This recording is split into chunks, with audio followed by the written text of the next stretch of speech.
I was mucking out a stable in Del Rio, Texas when I got the call.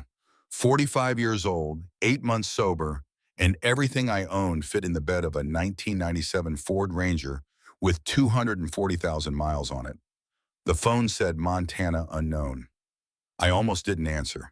20 years is a long time to run from something. Long enough that you start believing it can't catch you anymore. I was wrong. The stable belonged to a man named Torres, who owned 600 acres of scrubland and a dozen horses he barely had time to care for. He paid me $200 a week plus a spot to park my trailer. It wasn't much, but it was honest work, and honest work was all I had left after burning through 2 marriages, a rodeo career, and most of my liver. The shovel felt good in my hands. Simple, physical, the kind of work where you knew exactly what you accomplished at the end of the day. Stall empty meant stall clean. No philosophy required. The phone rang 3 times before I set down the shovel. My hands were shaking. They always shook a little now, even 8 months clean. Some damage you don't come back from.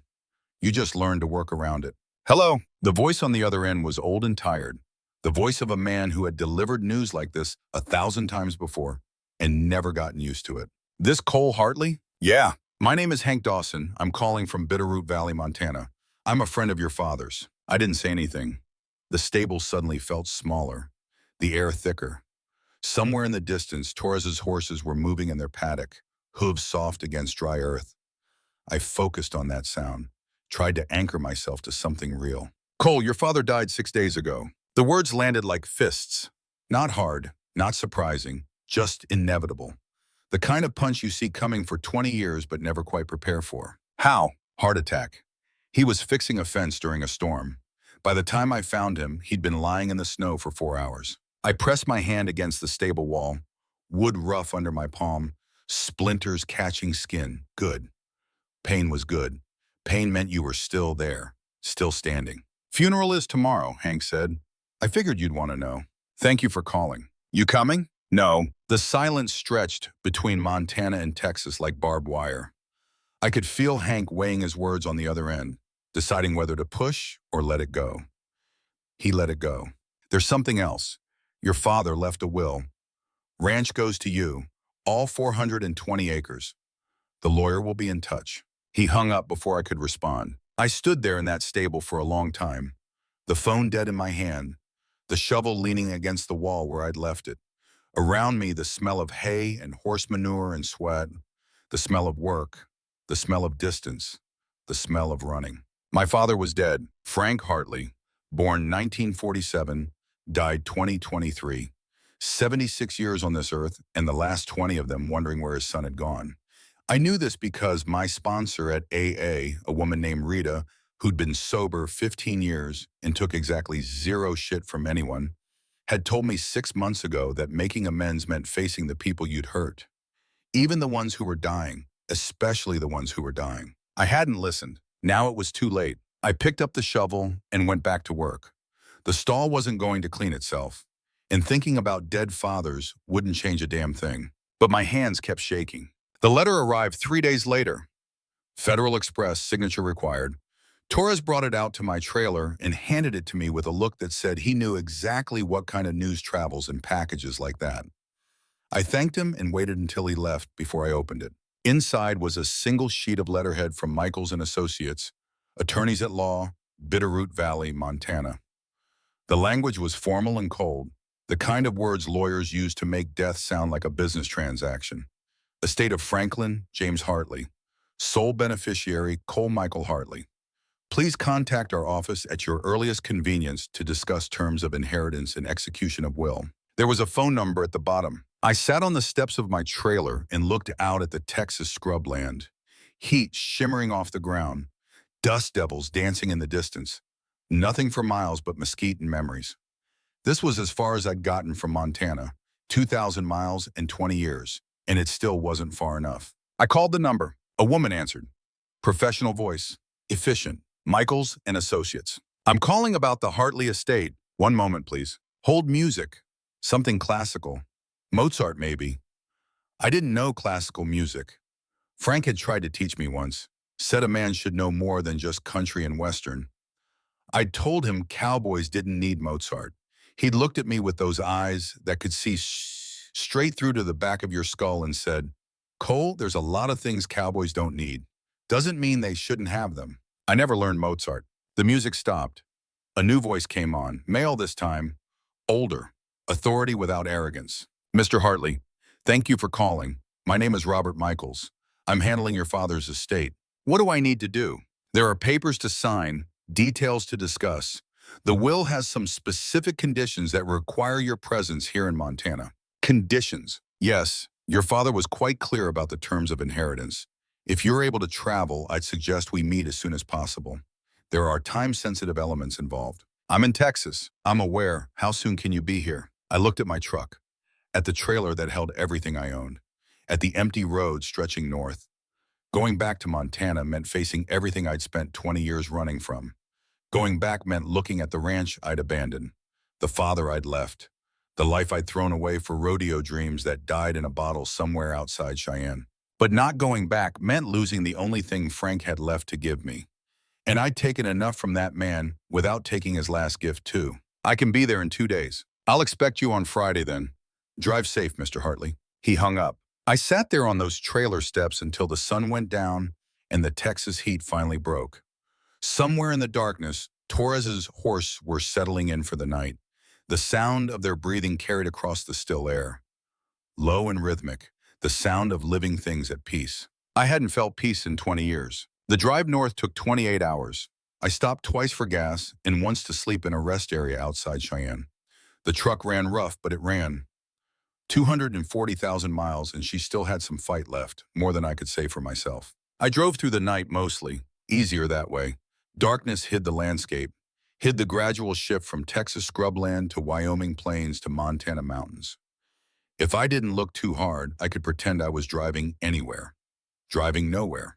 Just movement for movement's sake. But dawn caught me anyway. I was 50 miles outside of Bitterroot Valley when the sun came up over the Rockies. Light spilling across peaks still capped with the snow even in September. The kind of light that makes everything sharp and clear and impossible to ignore. Montana light. The light I'd grown up under. The light I'd spent 20 years trying to forget. It hadn't changed. The valley opened up below me like a wound. Green and wide and beautiful in a way that hurt to look at. Ranches spread out across the bottomland. Cattle dotting the fields. Fences running in straight lines toward the horizon. This was ranching country, working country, the kind of place where men measured success in acres and livestock and whether the hay crop came in before the first snow. Frank had measured his life that way. 420 acres, 40 head of cattle, horses in the barn and fences that needed mending. A simple life, an honest life. The life I'd run from the moment I turned 18. I pulled off the highway at the Bitterroot Valley exit. The town hadn't changed much. Main Street still lined with brick buildings that dated back to the 1890s. Tucker's Feed and Grain on the corner. The Stockman's Bar across from the courthouse. A diner called May's with a faded sign and pickups parked out front. Population 4,000 and change.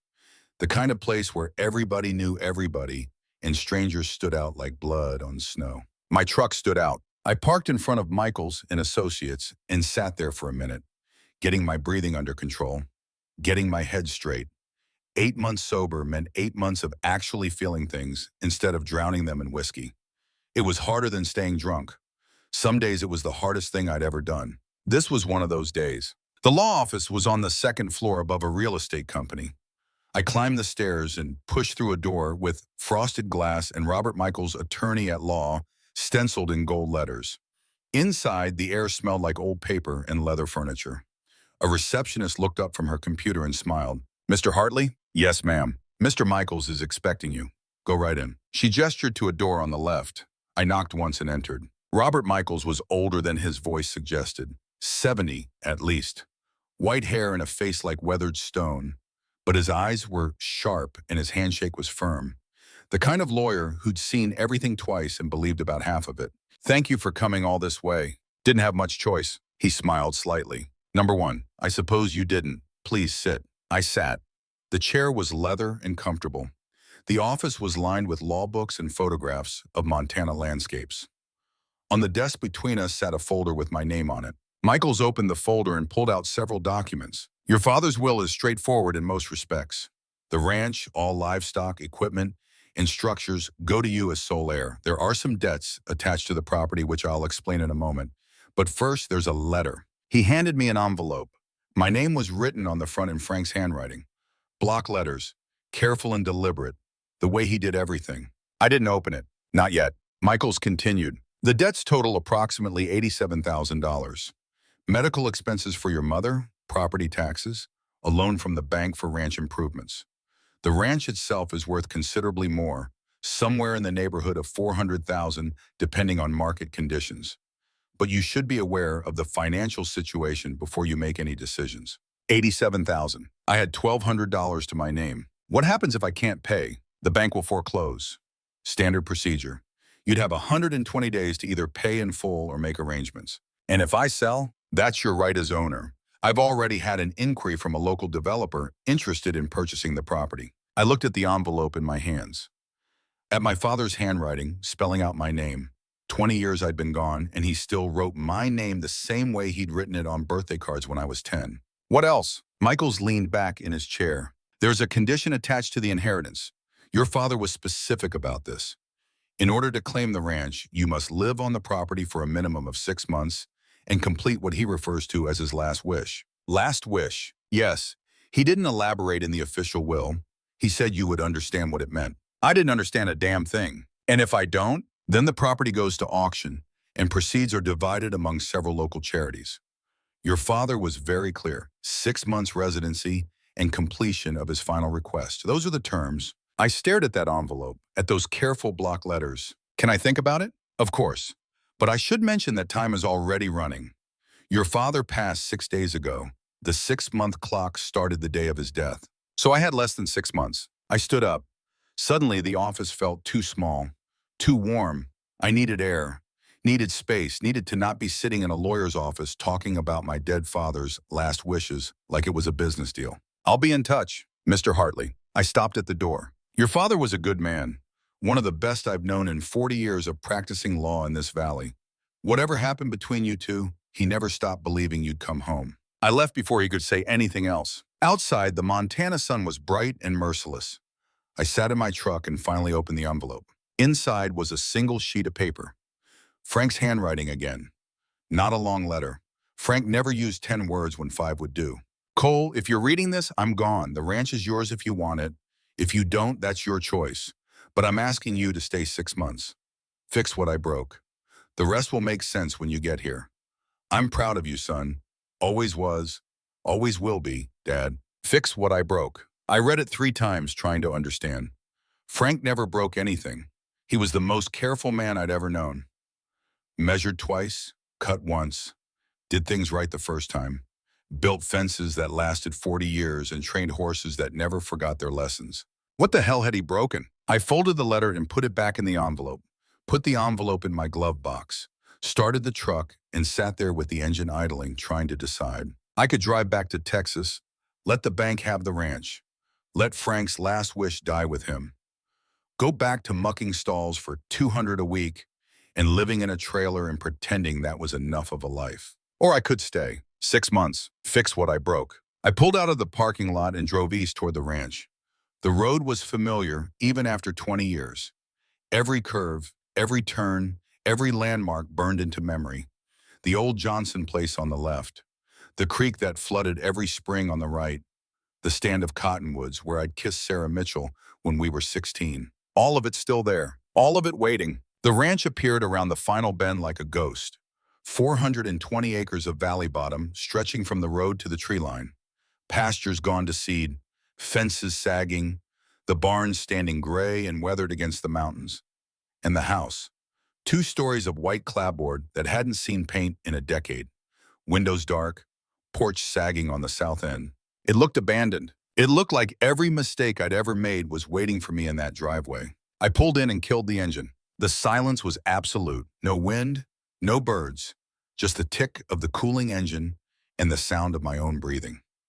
I sat there gripping the steering wheel, trying to make my hands stop shaking. I was 45 years old. I was 8 months sober. I was home. The truck door opened with a groan of old metal.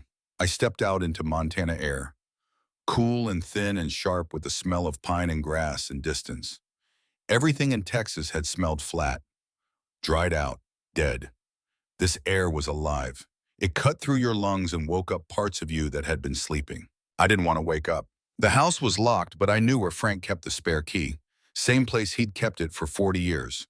Under the third porch step, I found it exactly where it should be and unlocked the front door. Inside, the air was stale. Dust covered everything. Furniture sat exactly where I remembered. The same couch, the same chairs, the same photographs on the mantle showing a family that didn't exist anymore. Mom smiling, Dad serious, me at 10 with a gap-toothed grin holding a fishing rod. We looked happy. Maybe we had been. I walked through the house like a stranger. Living room, kitchen, Dad's office, everything frozen in time. Dishes in the sink from his last meal, a coffee cup on the counter, reading glasses on the table next to a folded newspaper dated 6 days ago. The day he died. I picked up the newspaper. Local news, cattle prices, weather forecast, an obituary section. Frank's name wasn't there yet. I guess the paper only came out once a week. I set it down and kept walking. Upstairs there were 3 bedrooms. Mine, my parents', the guest room. I pushed open the door to my old room and stopped. Nothing had changed. The bed was made. Posters on the walls. Rodeo champions and quarter horses. A shelf with trophies from high school. Roping, riding, bull riding before I learned better. Everything exactly as I'd left it 20 years ago. Frank had kept it like a shrine. I closed the door. In my parents' bedroom, the bed was unmade. Sheets tangled. One pillow indented where Frank's head had rested. A book on the nightstand. Something about horse training. I picked it up and flipped through. Notes in the margins, Frank's handwriting. Careful observations about temperament and trust. On the dresser was a photograph I hadn't seen before. Recent. Frank standing next to a black horse. Quarter horse by the look of it. 17 hands at least. The horse's head was turned toward Frank and Frank's hand was on his neck. Both of them looking at the camera. Both of them serious. On the back someone had written Ranger. Last one, 16 years old. Last one what? I set the photo down and went back downstairs. Through the kitchen, out the back door, across the yard toward the barn. The barn was bigger than the house.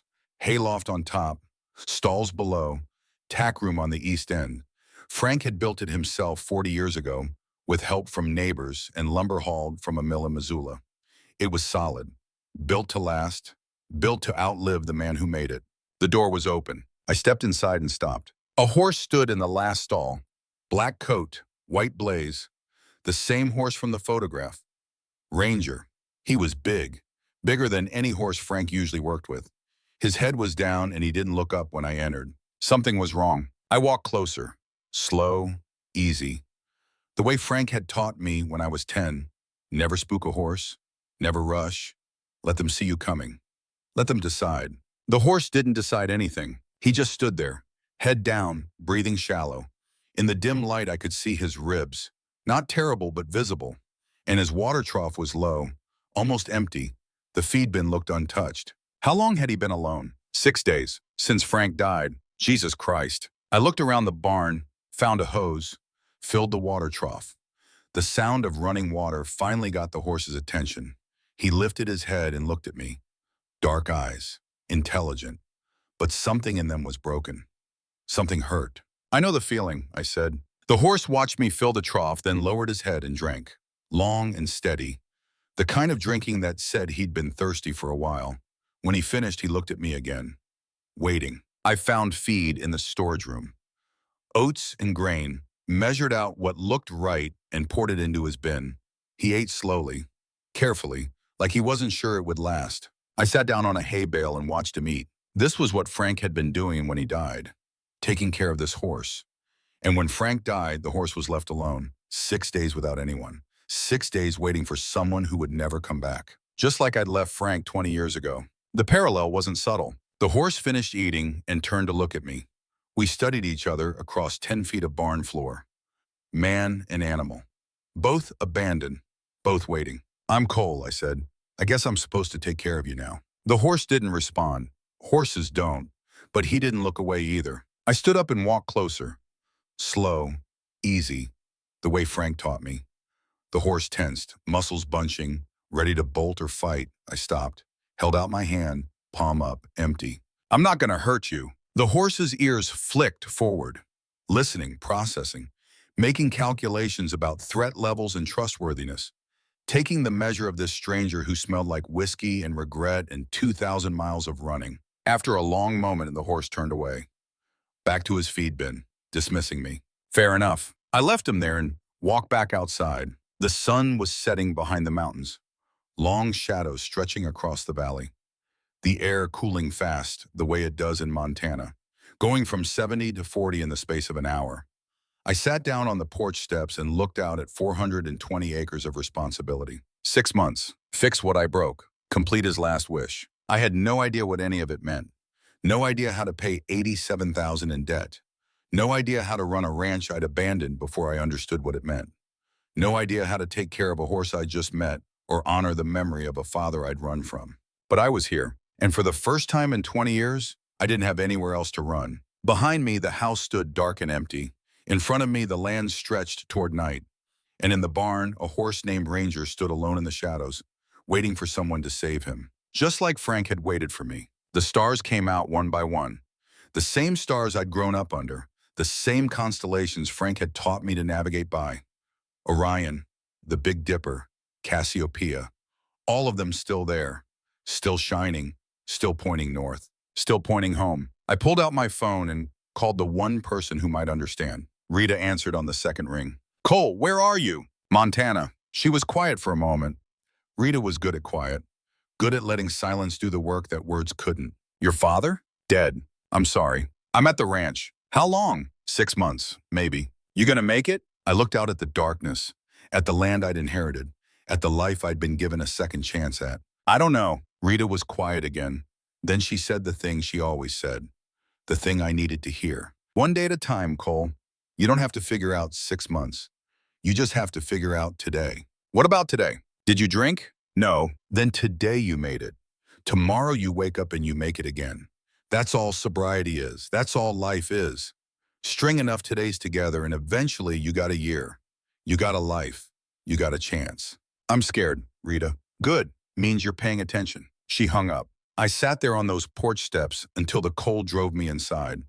The house was dark and I didn't turn on the lights.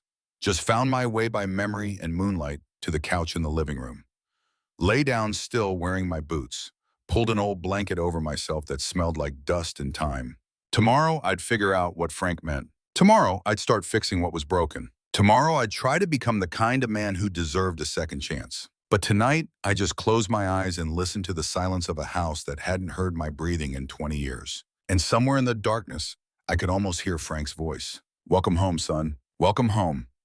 I woke to the sound of a truck engine. Dawn light coming through windows I'd forgotten existed. For a moment, I didn't know where I was. Then the smell hit me. Old wood and dust and memories. Montana morning air leaking through gaps in the walls. The house settling around me like old bones. I was home. The thought came before I could stop it. Not Texas, not the trailer in Del Rio. Home. 20 years and my body still recognized this place. Still knew the angle of morning light through these particular windows.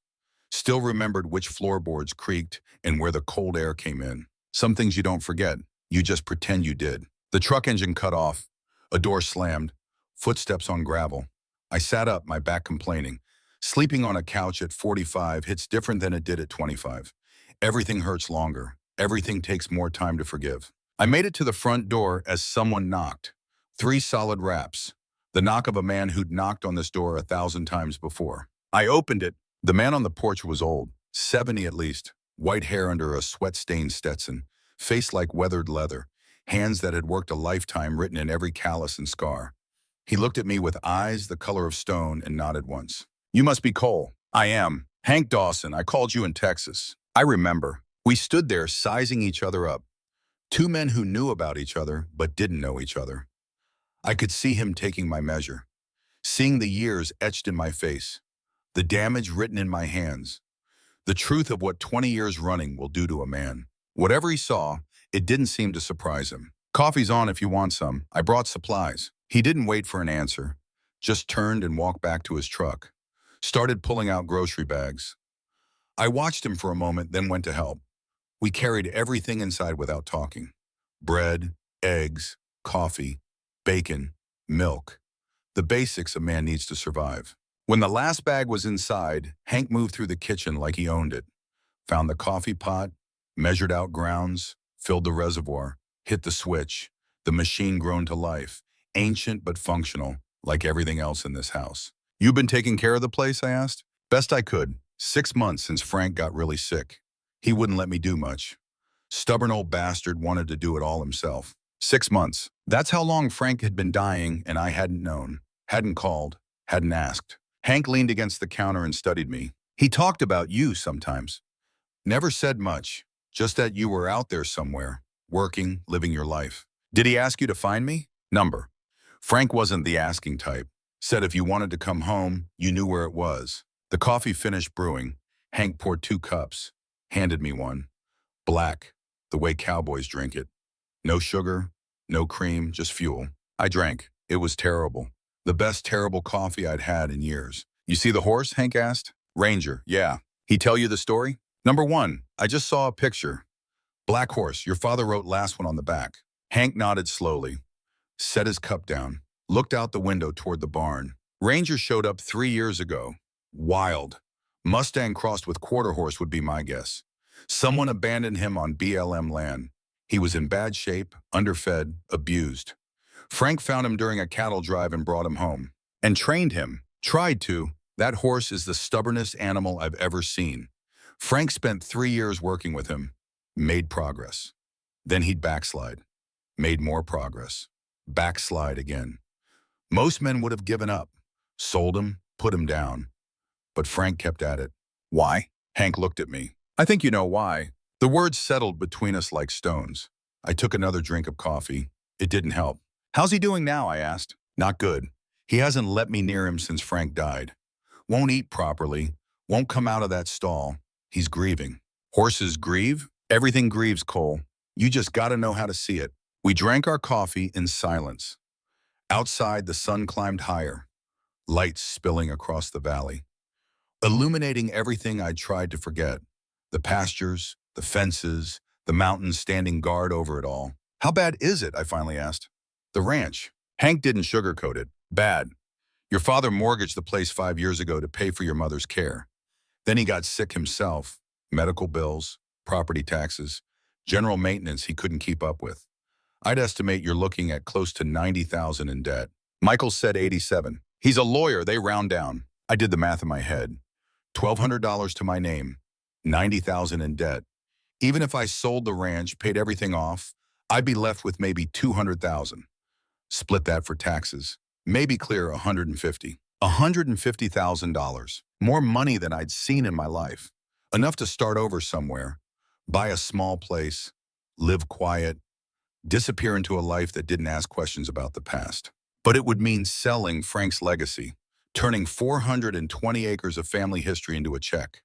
Erasing everything he'd built. "There's a developer interested," I said. Michael's mentioned it. Hank's face went hard. "Wyatt Brennan.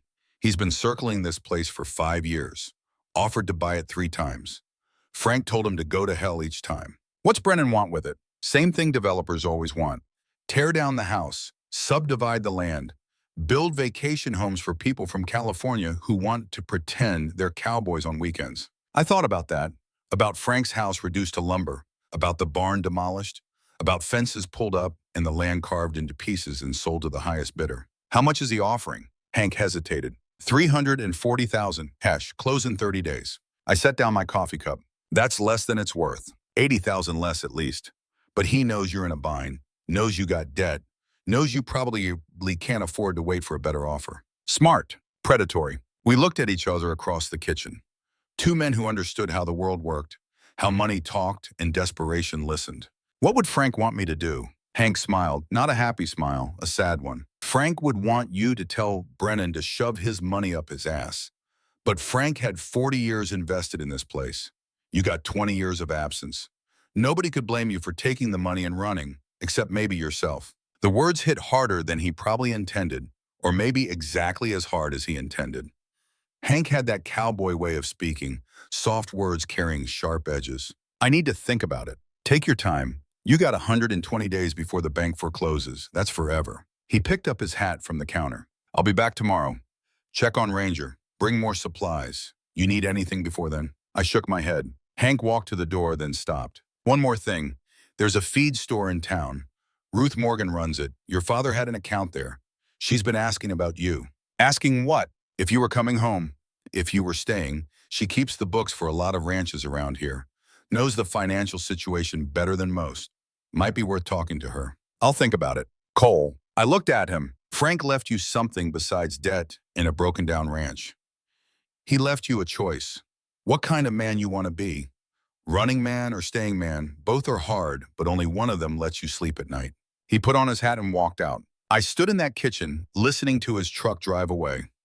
Listening to silence fill the space where his words had been. Running man or staying man. Like it was that simple. Like 20 years of running could be erased by just standing still. But maybe that's exactly how it worked. Maybe you stopped running by just stopping. I spent the morning exploring the ranch, walking fence lines, checking structures, taking inventory of 20 years of neglect. The south pasture fence was down in 3 places. The water tank in the east field had a crack. The barn roof needed new shingles. The tractor wouldn't start. The list grew longer with every step. This wasn't a weekend project. This was months of work, maybe years. And that was assuming I knew what I was doing. Assuming I remembered everything Frank had taught me before I left. Assuming muscle memory could bridge the gap between 18 and 45. Big assumptions. By noon, I was back at the barn. Ranger stood in his stall exactly where I'd left him. Head down, eyes closed, breathing slow. He didn't acknowledge my presence. Hey, buddy. No response. I grabbed a bucket and filled it with fresh water, carried it to his stall, set it down inside the door. The horse opened one eye, looked at the bucket, looked at me, made a calculation about trust and risk. The bucket stayed where it was. I'm not your enemy, I said. The horse didn't agree or disagree, just closed his eye again. I found a bale of hay and tossed some into his feeder, found grain and measured out a portion. Did everything Hank had probably been doing for 6 months, the routine of care that kept an animal alive, even when the animal wasn't sure it wanted to be. When I finished, I sat down on a hay bale and just watched him. Frank had spent 3 years training this horse. 3 years of patience in setbacks and small victories. Why? What was it about this particular animal that made him worth the effort? What did Frank see in Ranger that nobody else could? The horse finally moved, walked to the water bucket, drank long and slow, then moved to the grain, ate carefully, methodically, like he was going through motions without really being there. I understood the feeling. You and me both, I said quietly. The horse's ear flickered in my direction. Acknowledgement without acceptance. It was something. I left him there and walked back to the house. Found Frank's office, a small room off the kitchen with a desk and filing cabinets and papers stacked everywhere. This was where he ran the ranch, where he kept records and paid bills and tried to hold everything together. I started going through the files. Medical bills from the hospital in Missoula, $20,000 for Frank's treatment, $30,000 for ongoing care at some place called Meadowview. That would be my mother, Sarah. I hadn't thought about her in 20 years, hadn't let myself. Now her bills sat in front of me like accusations. $30,000 a year, times how many years? Few months, 6, that's where the mortgage money had gone. Not upgrades, not equipment. Keeping my mother alive and comfortable while her mind forgot everything, including the man paying for it. I found the mortgage papers. 5 years old. Borrowed $70,000 against the property. Current balance, $53,000. Frank had been making payments. Not much, but something. Trying to chip away at a mountain with a spoon. Property taxes, $8,000 a year. 2 years overdue. Total, $16,000. Bank loan for ranch improvements, $12,000. For a new well pump and repairs to the irrigation system. Money spent keeping the land alive. Feed bills, equipment repairs, veterinary costs, all of it adding up to a number that sat in my stomach like lead. $87,000. I couldn't pay it. Not in 120 days.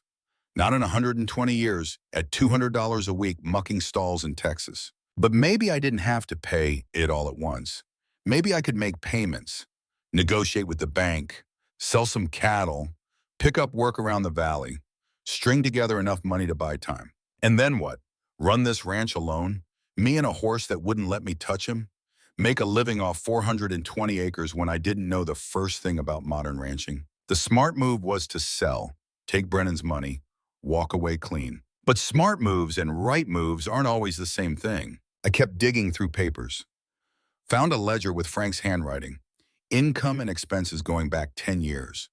The numbers told a story of slow decline, income dropping year after year, expenses climbing, the gap widening until it swallowed everything.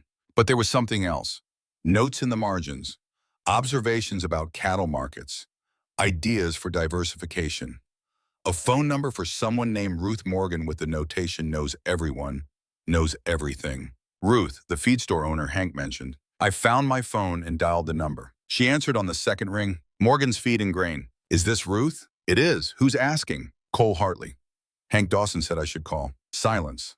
Then a slow exhale. Cole, I wondered when you'd surface. I just got into town yesterday. I heard. Small town. Word travels.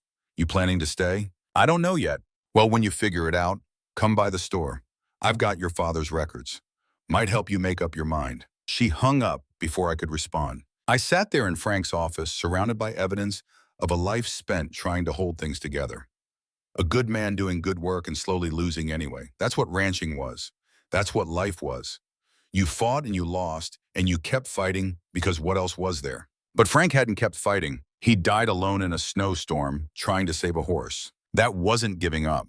That was choosing what mattered. I needed air, needed to move, needed to not sit in this office drowning in numbers and choices. Outside, the afternoon sun was warm, the kind of warmth that wouldn't last. September in Montana meant summer dying and winter waiting. You could feel it in the air, the urgency of things ending, the knowledge that time was running out. I walked to the barn. Ranger stood in his stall, staring at nothing. I grabbed a brush from the tack room, moved to the stall door. The horse looked at me, wary. Just want to brush you down, I said. That's all. I opened the stall door slowly, stepped inside. The horse tensed, every muscle tight, ready to run or fight.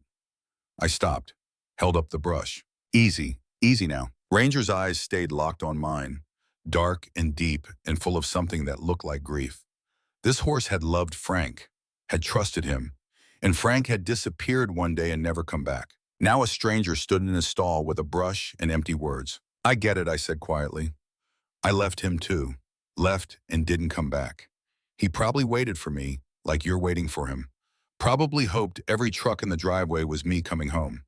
But I never did. The horse's ear flicked forward, listening. I'm sorry about that. I'm sorry I wasn't here. I'm sorry he died alone. I'm sorry you're alone now. I'm sorry for a lot of things. I took a step closer, slow, telegraphing every movement. But I'm here now, and I don't know how to save this place.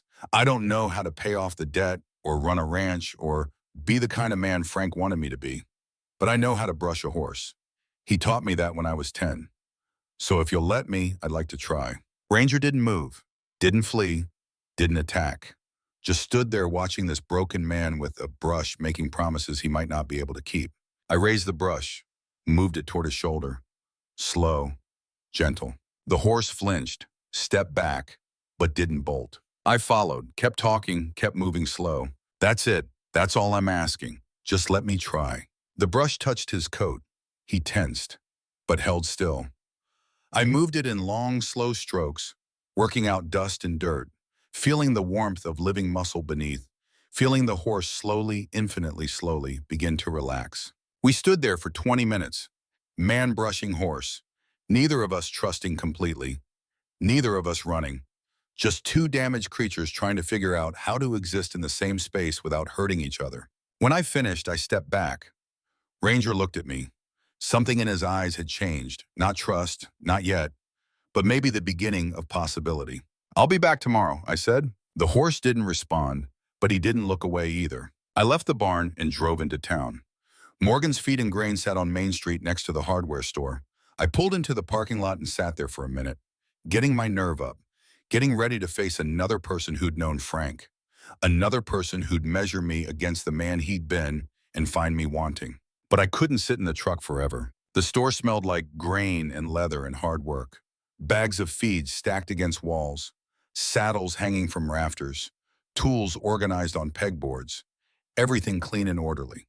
the kind of place Frank would have approved of. A woman stood behind the counter, 50-something, gray hair pulled back, weathered face, hands that had done real work.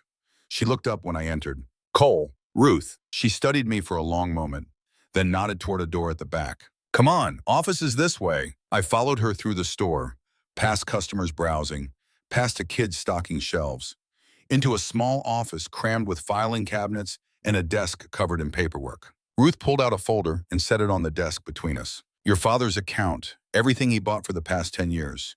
Feed, equipment, repairs, all on credit because he didn't have cash. How much does he owe? She opened the folder, ran her finger down a column of numbers. $4,218. Another stone for the pile. I added it to the mental tally.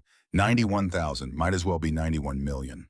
Can I make payments? You can, but that's not why I wanted you here. She pulled out a different folder, this one thicker. These are records I keep for most of the ranches in the valley. Income projections, market analysis. Who's doing well? Who's struggling? Who's about to go under? She pushed the folder toward me. Your father's ranch has been dying for 5 years. Slow bleed, medical expenses, age, inability to keep up with modern operations.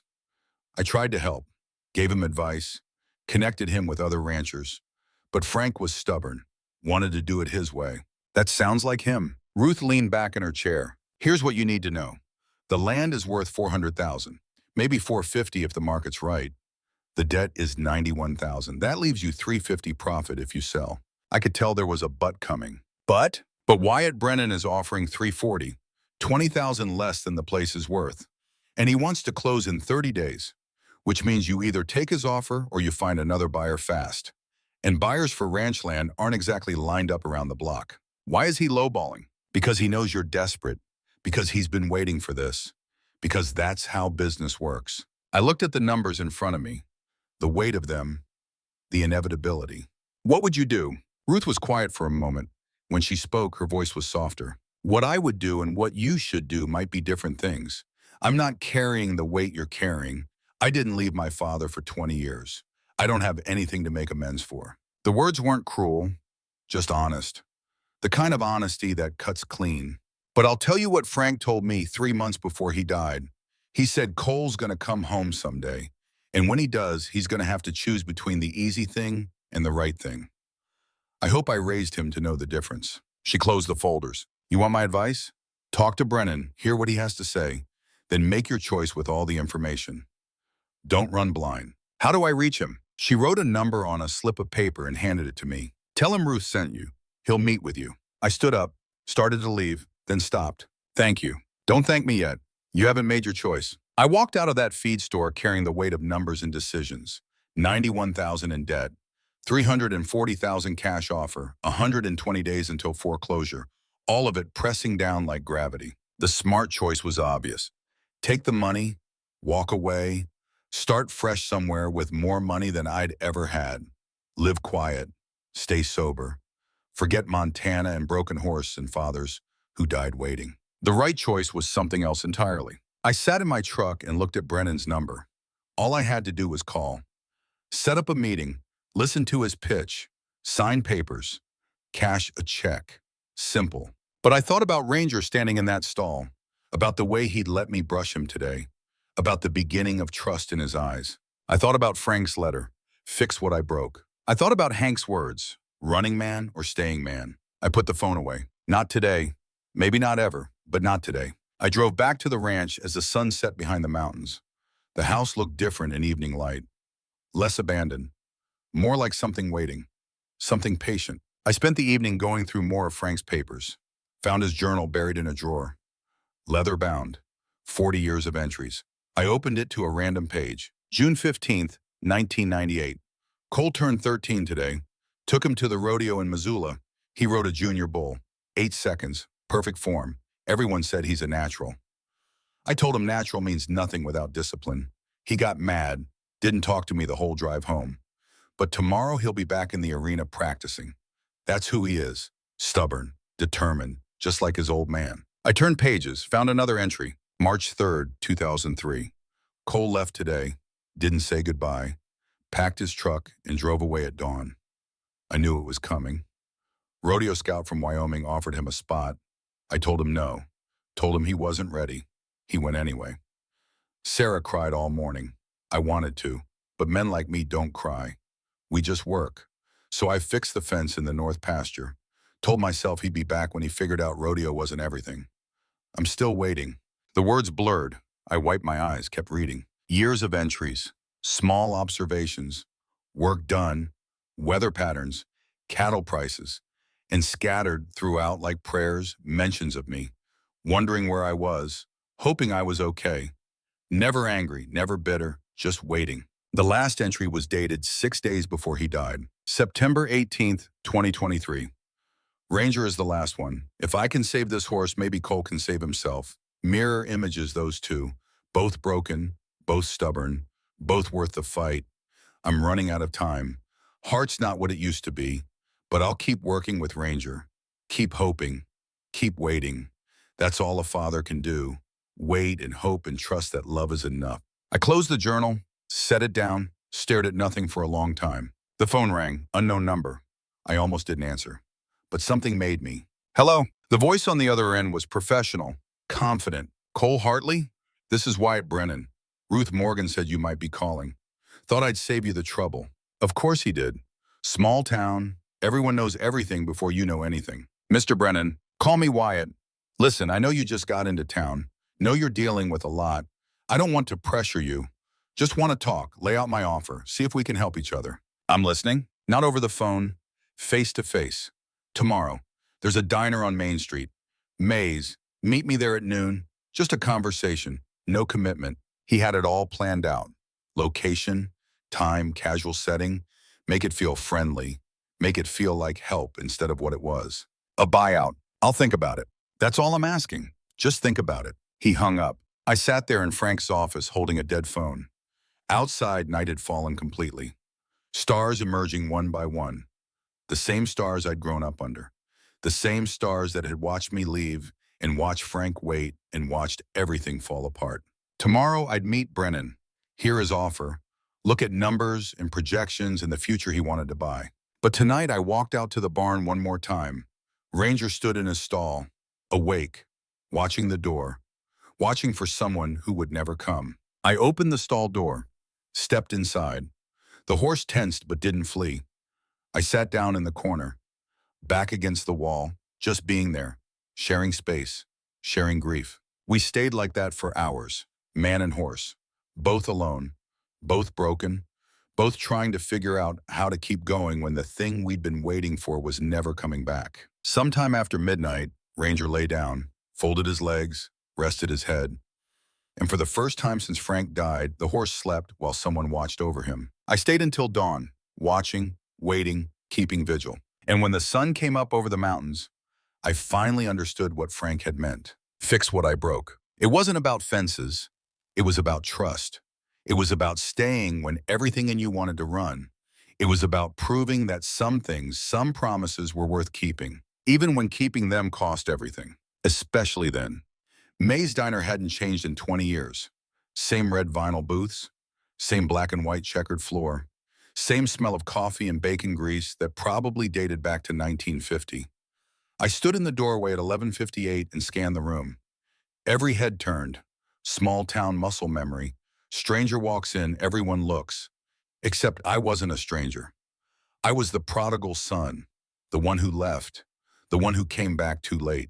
They all knew who I was. I recognized some of them. Tommy Henderson, who'd been 2 grades ahead of me. Sarah Mitchell's mother, whose name I couldn't remember. Old Pete from the feed store, who had to be 90 by now. They looked at me with faces that said, "We know your story. We know what you did. We know what you didn't do." I nodded once, took a seat at a booth in the back, faced the door. Old habit. Always know your exits. A waitress appeared. Young, early 20s, pretty in that Montana way. Outdoorsy, confident. "Coffee? Please." She poured, set the pot down, studied me with eyes too observant for someone her age. "You're Cole Hartley." "I am." "I'm Emma. I work at the vet clinic part-time. Dr. Stiles wants to check on your horse." "Ranger, make sure his recovery is on track." "Recovery?" "From the leg injury. Your father was treating it at home. Infection. It was touch and go for a while." I didn't know. Nobody had mentioned Ranger being injured, just that he was the last horse. The stubborn one. The one Frank spent 3 years training. I'll call the clinic. Good. Dr. Stiles doesn't take no for an answer. Fair warning. She walked away, left me sitting there with coffee in the knowledge that Ranger was hurt in ways I hadn't seen. Physical damage underneath the grief. Layers of pain I hadn't bothered to look for. Just like Frank. The door opened at 12:03. A man walked in, late 40s, expensive jacket, pressed jeans, boots that cost more than my truck. He spotted me immediately and came over, extended his hand. Cole, Wyatt Brennan, thanks for meeting. His handshake was firm, confident, the grip of a man used to getting what he wanted. We sat. The waitress came back. Wyatt ordered steak and eggs. I wasn't hungry but ordered the same. When she left, Wyatt leaned back and studied me the way you'd study livestock at auction. Assessing value, looking for weakness. You look like your father. People say that. He was a good man, one of the best. This valley won't be the same without him. The words were smooth, practiced, the kind of thing you say when you want something from someone. I drank my coffee and waited. Wyatt didn't waste time. I'm sure Ruth told you I've made an offer on your property. $340,000. Cash. Close in 30 days. No contingencies. She mentioned it. I want to be straight with you, Cole. I know what you're facing. $90,000 in debt, a ranch you can't run, a bank breathing down your neck. I'm offering you a clean exit. Take the money. Start fresh somewhere. No shame in that. What do you want the land for? Development. The valley's growing. People from out of state want property here. Clean air, mountains, the authentic Montana experience. I can give them that. By tearing down my father's house, Wyatt didn't flinch. Progress requires change. Your father understood that. He just didn't like it. Did he turn you down? 3 times. But Frank was old school. He saw land as legacy. I see it as resource. Neither of us is wrong. We just value different things. The food came. We ate in silence for a while. The steak was good, cooked right. I wondered if Frank had eaten here, if he'd sat in the same booth looking out at the same street thinking about the same problems. Wyatt pushed his plate aside. Let me be honest. That land is worth $400,000 on the open market. Maybe more. I'm offering $80,000 under value. I know that. You know that. But here's the reality. You need to sell fast. You don't have time to wait for a better offer. And even if you did, buyers for working ranches are rare. Most people want turnkey operations. Your place needs work. Lots of it. That scares off buyers. So you're doing me a favor. I'm offering you certainty. Bird in hand versus 2 in the bush. Take my offer and you walk away with $250,000 after debt. That's life-changing money. He was right. $250,000 would change my life. Buy a small place somewhere. Set up a training operation. Stay sober. Stay quiet. Disappear into a life that didn't demand anything I couldn't give. But it would mean erasing Frank. Erasing 40 years of work. Turning 420 acres of legacy into subdivisions and vacation homes. I need time to think. Wyatt nodded like he expected that. Of course. Take a week. But Cole, you should know something. That land has been in play for 5 years. Other developers are watching. If you don't take my offer, someone else will make one. And they might not be as generous. Generous. The word sat between us like a stone. Wyatt was many things, but generous wasn't one of them. This was business. Calculated. Strategic. Designed to pressure me into a decision that benefited him more than it benefited me. I stood up. Thanks for lunch. I'll be in touch. I left before he could respond. Outside, the Montana sun was bright and cold. September sliding toward October. The air had that edge to it. That warning. Winter was coming. Time was running out. Make your choices before the snow falls, because once it does, you're locked in. I drove back to the ranch thinking about numbers and choices. $250,000.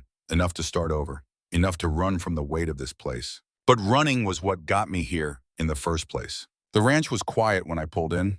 Hank's truck was gone. No sign of anyone. Just me and 420 acres of responsibility. I walked to the barn. Ranger was standing near his stall door, watching, waiting. Hey, buddy. The horse nickered softly. Not quite a greeting, more like acknowledgement. You're here again. You keep coming back. Maybe you're not leaving. I grabbed the brush, entered his stall. Ranger watched but didn't move away. Progress. Small, incremental, the kind of progress that builds trust over weeks and months. I started brushing, long, slow strokes, working out dirt and tension. The horse's muscles relaxed under my hands. Not completely, but enough. Enough to let me know we were getting somewhere. Emma said you're hurt. Ranger's ear flicked. Said you had an infection. In your leg. Frank was treating you at home. I ran my hand down the horse's front left leg. He shifted weight but didn't pull away. There was swelling above the hoof, heat, tenderness. Not critical but not good either. We need to get that looked at. The horse looked at me with dark eyes. Eyes that said, I don't trust vets. Don't trust medicine. Don't trust anything that isn't Frank. I know, but we don't have a choice. I called the vet clinic from the barn. Dr. Stiles answered on the second ring. This is Cole Hartley. My waitress said you wanted to check on Ranger. Emma's not your waitress. She's my assistant. And yes, that horse needs an exam. How's he doing? Eating, drinking, walking. But there's swelling in his front left leg. That's the injury. Your father was managing it with antibiotics and wraps, but he's been off treatment for a week now. I need to see him. When? Now, I'm heading out to your way in 20 minutes. She hung up before I could respond. Emma was right. Dr. Stiles didn't take no for an answer. 23 minutes later, a truck pulled into the driveway. Dr. Karen Stiles climbed out. 60-something. Gray hair pulled back, face weathered by decades of ranch calls. She moved like someone half her age, confident, no wasted motion. She grabbed a medical bag from the truck and walked straight to the barn. Where is he? Last stall. She found Ranger without hesitation, stood outside the stall studying him. The horse studied her back. Mutual assessment. Both of them tough. Both of them stubborn. Open it. I opened the stall door. Dr. Stiles walked in without hesitation. Ranger tensed, took a step back. She stopped, held out her hand, let him smell, let him decide. Easy boy, just here to help. The horse's nostrils flared, processing information, scent, tone, body language. After a moment, he relaxed slightly, gave her permission. Dr. Stiles moved to his injured leg, knelt down, ran her hands over the swelling with practiced efficiency. Ranger flinched but held still. Cellulitis, bacterial infection. Not as bad as it was 3 weeks ago, but not good either. He needs antibiotics, twice daily, injectable. Can you handle that? I've never given a horse a shot. You'll learn. Come here. She pulled out a syringe and a vial, showed me how to draw the medication, how to find the injection site, how to insert the needle smoothly.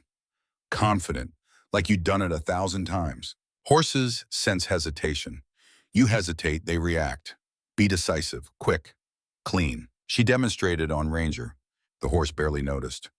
Just flicked his tail and went back to watching me. Your turn tomorrow. Twice a day for 10 days. After that, we reassess. What happens if it doesn't heal? Dr. Stiles looked at me with eyes that had seen everything twice. Best case, chronic lameness. Worst case, sepsis.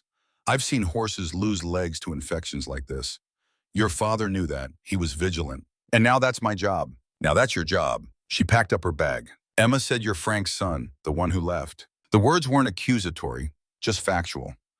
I nodded. I'm sorry for your loss. Frank was good people, took care of his animals, paid his bills, never complained.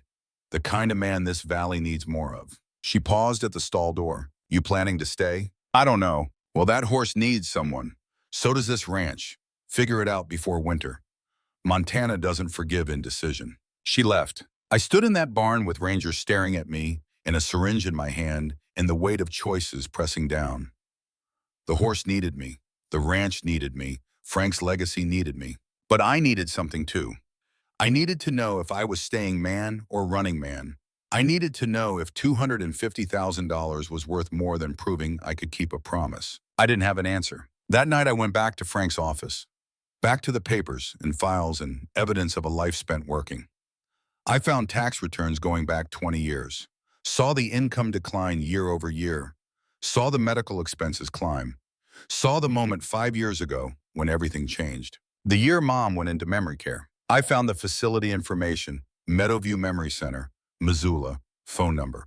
I called before I could talk myself out of it. A woman answered, professional, kind. Meadowview, how can I help you? I'm calling about Sarah Hartley. I'm her son. Oh, Mr. Hartley, we've been expecting your call. You have? Your father spoke about you often. Said you'd come eventually. Is she available? Visiting hours are 9 to 7. You can come anytime. How is she? The woman hesitated. That professional pause when someone is choosing words carefully. She has good days and difficult days. The Alzheimer's is progressing, but she's comfortable, well cared for. Does she remember me? Another pause. You should visit, see for yourself. I hung up and sat there staring at nothing. My mother, Sarah, the woman who raised me, who loved me, who I abandoned when I left. I hadn't seen her in 20 years, hadn't called, hadn't written, just erased her like I'd erased Frank. And now she was forgetting everything, including me, maybe especially me. I should visit. The thoughts sat in my mind like broken glass, sharp, cutting.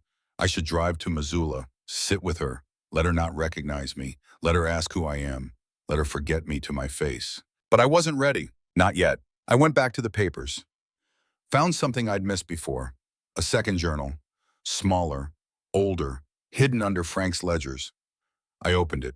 The handwriting was different, feminine, careful. My mother's writing, January 8th, 1983. We went to the doctor today. Frank won't talk about it, won't even look at me. The tests confirm what we suspected. He can't have children. Something about damage from a rodeo injury years ago. I told him it doesn't matter. We have each other. That's enough, but I can see it in his eyes. He feels like he failed me. I turned pages, hands shaking. March 15th, 1983. I haven't told Frank. I can't. We were separated for 3 months last year. I thought it was over. I thought we were done. There was someone else. Just once, a mistake I'll regret forever. But now I'm pregnant, and Frank thinks it's impossible. April 20th, 1983. I told Frank about the pregnancy. He cried, actually cried, said it's a miracle, said God answered our prayers. I didn't correct him. I couldn't. How do you tell the man you love that the child he wants so badly isn't his? How do you break his heart like that? May 1st, 1983. I told Frank the truth, all of it, the separation, the other man, the pregnancy. I expected him to leave, to hate me, to call me every name I deserved. But he didn't. He held my hands and looked me in the eyes and said, biology doesn't matter. This child is ours. I'm choosing to be his father. I'm choosing you. I'm choosing us. June 10th, 1983. Frank told me he doesn't want the baby to ever know. Doesn't want him to carry that weight. Doesn't want him to feel different or less than. He said a father is someone who shows up, who stays, who chooses. Blood is just blood. Love is what matters. The words blurred. I set the journal down, picked it up, read it again, making sure I understood. Frank wasn't my biological father. My mother had an affair during a separation, got pregnant. Frank knew, chose to raise me anyway, chose to never tell me, chose to be my father by decision instead of by biology. And I left him. I left the one man who chose me when he had every reason not to. The room spun. I stood up, sat down, stood up again, walked to the window, stared out at darkness, tried to process, tried to understand. Frank had spent 42 years being my father. 42 years keeping a secret that would have changed everything. 42 years of choosing me, loving me, waiting for me. And I gave him 20 years of absence. I grabbed my keys, drove into town, parked outside the Stockman's bar, sat there with the engine running, staring at the neon sign, the gongo of it, the promise of it, whiskey inside, enough to make this feeling stop, enough to make the guilt and shame and regret disappear for a few hours. 8 months sober, 240 days, one choice away from zero. I reached for the door handle, stopped, reached again, stopped. My phone rang. I looked at the screen.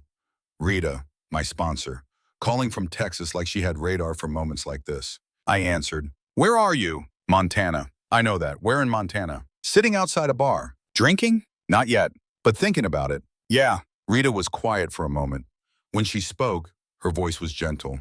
The way it got when she knew you were on the edge. Tell me what happened. I told her. About Frank, about the ranch, about the debt, about Wyatt's offer, about the journal, about discovering that Frank wasn't my biological father but chose to be anyway. When I finished, Rita was quiet for a long time. That's a lot. Yeah. You want to drink because it's too much. Because feeling it is harder than drowning it. Yeah. Here's what I know, Cole. Your father, biological or not, loved you enough to keep a secret for 40 years. Loved you enough to protect you from something that would hurt. That's not weakness. That's strength. And now you get to decide. Are you going to honor that strength by staying sober, by figuring out how to move forward? Or are you going to throw it away because it's easier than feeling? I don't know how to move forward. Nobody does. We all just make the next right choice. Then the next one, then the next one.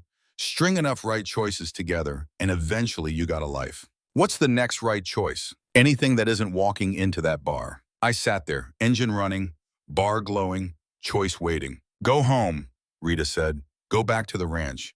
Sleep. Wake up tomorrow. Do the next thing. That's all recovery is.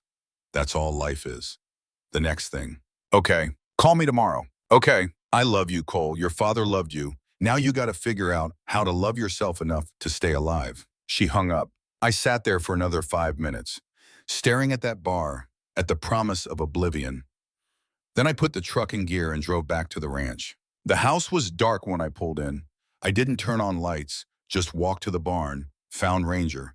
He was standing in his stall, alert, watching. I opened the stall door, walked in, sat down in the corner. The horse watched me, processing, deciding. After a moment, he walked over, lowered his head, breathed warm air on my face, the closest thing to comfort a horse can give. We sat like that for hours, man and horse, both abandoned by the people who loved them, both broken, both trying to figure out how to keep going. Sometime after midnight, I started talking. He wasn't my real father. Did you know that? Biologically, he wasn't mine, but he chose me anyway, kept choosing me every day for 42 years. And I left him, ran away, stayed gone, never called, never came back, and now he's dead. Ranger's ear flicked, listening. I don't know how to live with that. Don't know how to make it right. Can't. Too late, he's gone. The horse shifted weight, settled closer. But maybe I can make it right with you. Maybe I can stay, be the kind of man he wanted me to be, finish what he started, save this place, save you, prove that his choice to love me wasn't wasted. Ranger lowered his head further, rested it against my shoulder. The weight of it, the warmth, the trust beginning to take root. I'm gonna stay, I whispered. I'm not running, not this time. Whatever it costs, however hard it is, I'm staying. The horse breathed, slow and steady, and somewhere in that rhythm I found my own breath, my own steadiness, my own reason to keep going. The next morning I woke in the barn, stiff, cold, Ranger standing over me like a guardian. I stood up, stretched, looked at the horse. Time for your medicine. I prepared the injection the way Dr. Stiles taught me, drew the antibiotic, found the site, took a breath, decisive, quick, clean. The needle went in. Ranger flinched but held still. Trust, actual trust. I withdrew the needle, rubbed the site, scratched his neck. Good boy. The horse nickered softly, turned back to his hay. I walked back to the house, called Wyatt Brennan. He answered on the first ring. Wyatt, it's Cole. Cole, you made a decision? I did. And? I'm not selling. There was a pause. When Wyatt spoke, his voice had changed, less friendly, more calculating. That's a mistake. Maybe, but it's mine to make. You can't run that ranch alone. You can't pay the debt. You're going to lose it anyway. At least take my money and walk away with something. Or I figure it out. Find another way, keep the legacy. There is no other way, Cole. I've been watching this property for 5 years. Waiting. There's no white knight coming to save you. Then I'll save myself. I hung up before he could respond. The die was cast. No more running, no more easy choices. I was staying. I was fighting.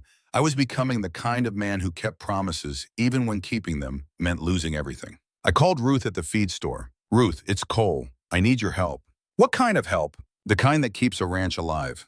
There was a pause, then something that might have been a smile in her voice. Come by the store this afternoon. We'll talk. I hung up, looked out at 420 acres of responsibility, at fences that needed mending and bills that needed paying, and a future that had no guarantees. But I wasn't alone. I had Hank, I had Ruth, I had Ranger. I had a community that remembered Frank and maybe, just maybe, was willing to give his son a second chance. I walked back to the barn. Ranger was eating hay, content, healing. We're going to do this, I said. You and me. We're going to save this place. The horse looked at me with dark eyes, eyes that said, prove it. And that's exactly what I intended to do. Ruth's office at the feed store smelled like leather and coffee. She sat behind a desk covered in ledgers and invoices, reading glasses perched on her nose. When I walked in, she looked up and gestured to a chair. Sit. I sat. She closed the ledger she'd been working on and folded her hands on the desk. Studied me with eyes that had seen 40 years of ranchers come through her door. Some made it, some didn't. She was calculating which category I fell into. You told Wyatt no. Word travels. Small town. Someone saw his face when he left Mays yesterday. Said he looked like a man who'd just lost something he thought he owned. He doesn't own anything yet. No, but he's patient. He'll wait. Men like Wyatt always do. She pulled out a fresh ledger, opened it to a blank page, picked up a pen. Tell me what you got. Assets, skills, resources, everything. I own a truck worth maybe $3,000. I got $1,200 in the bank. I can muck stalls and fix fence and ride a horse. That's about it. Ruth wrote it down. Numbers in neat columns. What about the ranch? Equipment? Livestock? There's an old tractor that won't start. Some tools in the barn.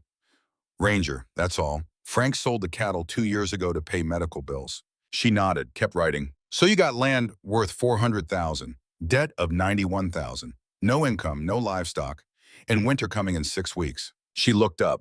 You know what that math says? That I'm screwed. That you need a plan, fast. She turned the ledger around, showed me columns of numbers, income projections, expense estimates, timeline for break even. Here's reality. You can't pay off $91,000 in 120 days. Not possible. But you can make enough to convince the bank you're viable. Show them you got income. Show them you're working. Show them you're not a flight risk. How much? $10,000 in the next 60 days. Prove you can generate cash flow. After that, negotiate a payment plan. Spread the debt over 10 years. Make it manageable. $10,000 in 60 days. I did the math. That was $167 a day, every day, for 2 months, with no equipment, no livestock, no way to generate income. How? Ruth leaned back in her chair. You got skills Frank taught you. Horse training, fence repair, ranch management. This valley's full of people who need that work. You hire yourself out, charge fair rates, build a reputation, string together enough jobs to make your number. She paused. And you use what Frank left you. The one asset nobody can take away. What's that? His name. People respected Frank Hartley. They'll give you a chance because of him. What you do with that chance is up to you. I stared at the numbers in front of me, at the impossible math of survival, at the thin line between making it and losing everything. What if I can't make $10,000? Then you sell to Wyatt or someone like him, and you walk away knowing you tried. She closed the ledger. But here's what I think. I think Frank saw something in you worth saving, just like he saw something in that horse. And I think if you want it bad enough, you'll find a way. She stood up. First job's waiting if you want it. Henderson Ranch. Tommy Henderson's father died last month. His widow needs help sorting through equipment, deciding what to sell, what to keep. She'll pay $200 a day, 3 days work. That's $600 toward your number. When? Tomorrow morning, 7 a.m. I'll be there. Ruth walked me to the door. One more thing. That horse of yours needs to be rideable. People around here judge a man by his horse. Ranger's got a reputation. Wild, unpredictable, dangerous. You change that reputation, you change how people see you. How long will that take? As long as it takes, but I'd start today. I left the feed store with a plan that felt more like hope than strategy. $600 in 3 days. Then find more work. String together jobs. Make $10,000. Convince the bank. Save the ranch. Simple. Impossible. Necessary. I drove back to the ranch thinking about Ranger. About the work ahead. About becoming the kind of man who could train a horse while building a life, while staying sober, while honoring a dead father who wasn't my father, except in all the ways it mattered. The barn was quiet when I arrived. Mid-morning sun slanting through gaps in the walls. Dust motes floating in light. Ranger stood in his stall eating hay. Peaceful, calm. I grabbed a saddle from the tack room. Old leather, well-worn, Frank's saddle, the one he'd used for 40 years. It smelled like him, sweat and horse and Montana air. I carried it to Ranger's stall.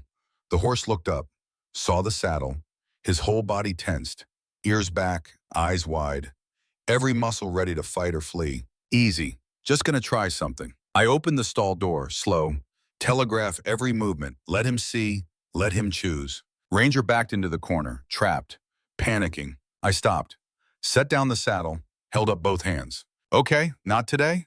That's fine, we got time. But we didn't have time. Winter was coming. Work was waiting.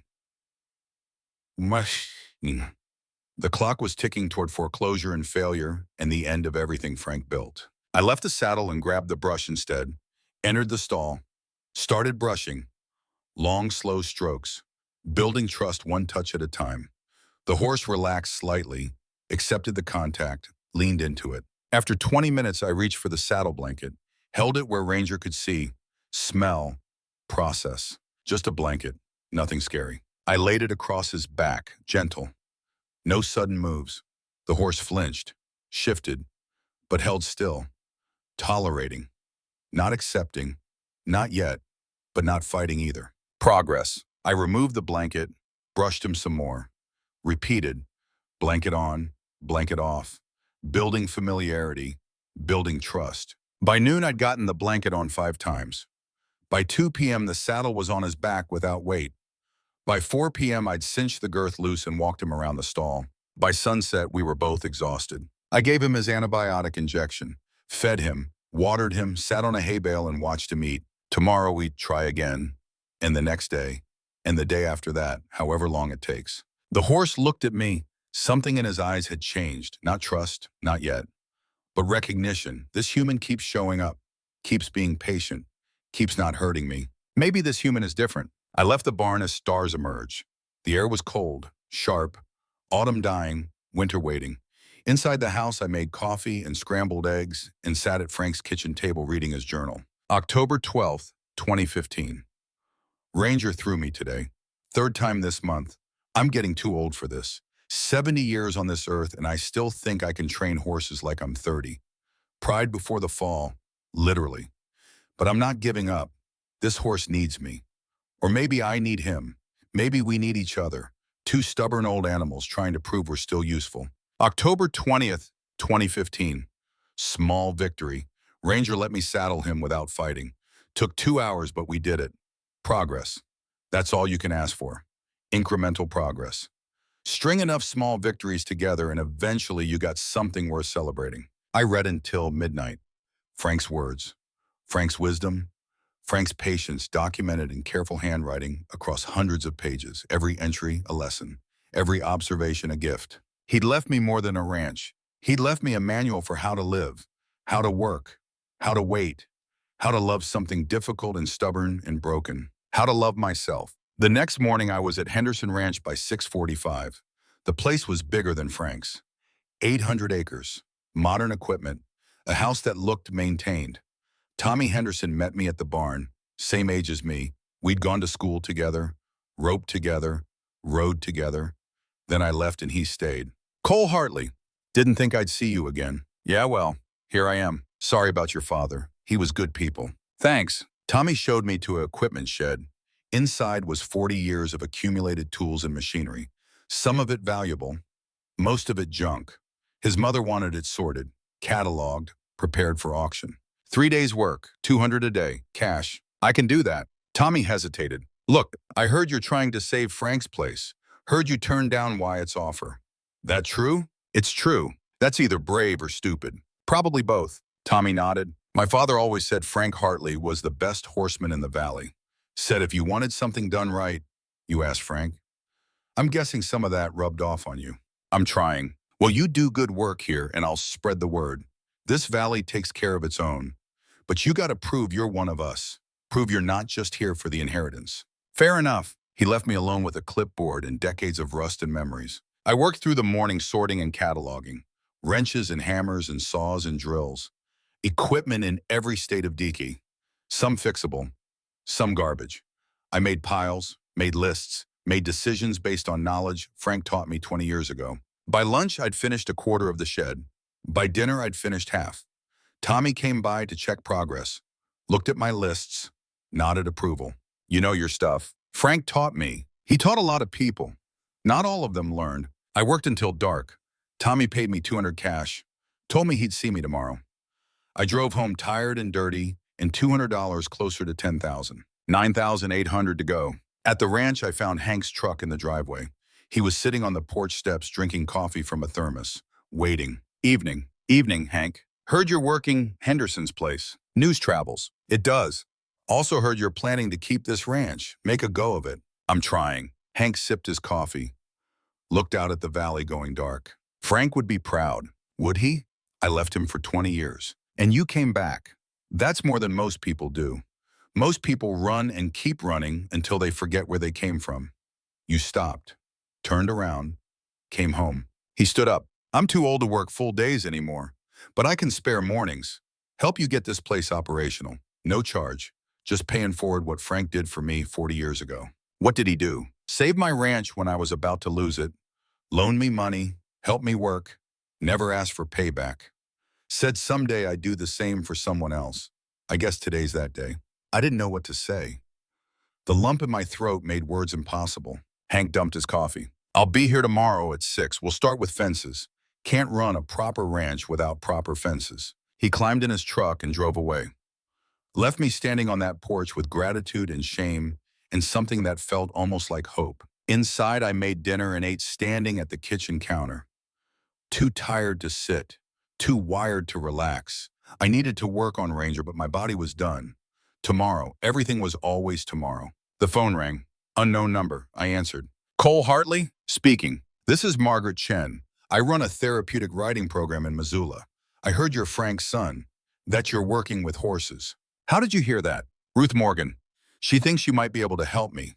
I've got 6 rescue horses, all traumatized, all needing rehabilitation. I can pay $75 an hour, 4 hours a week. Interested? I did the math.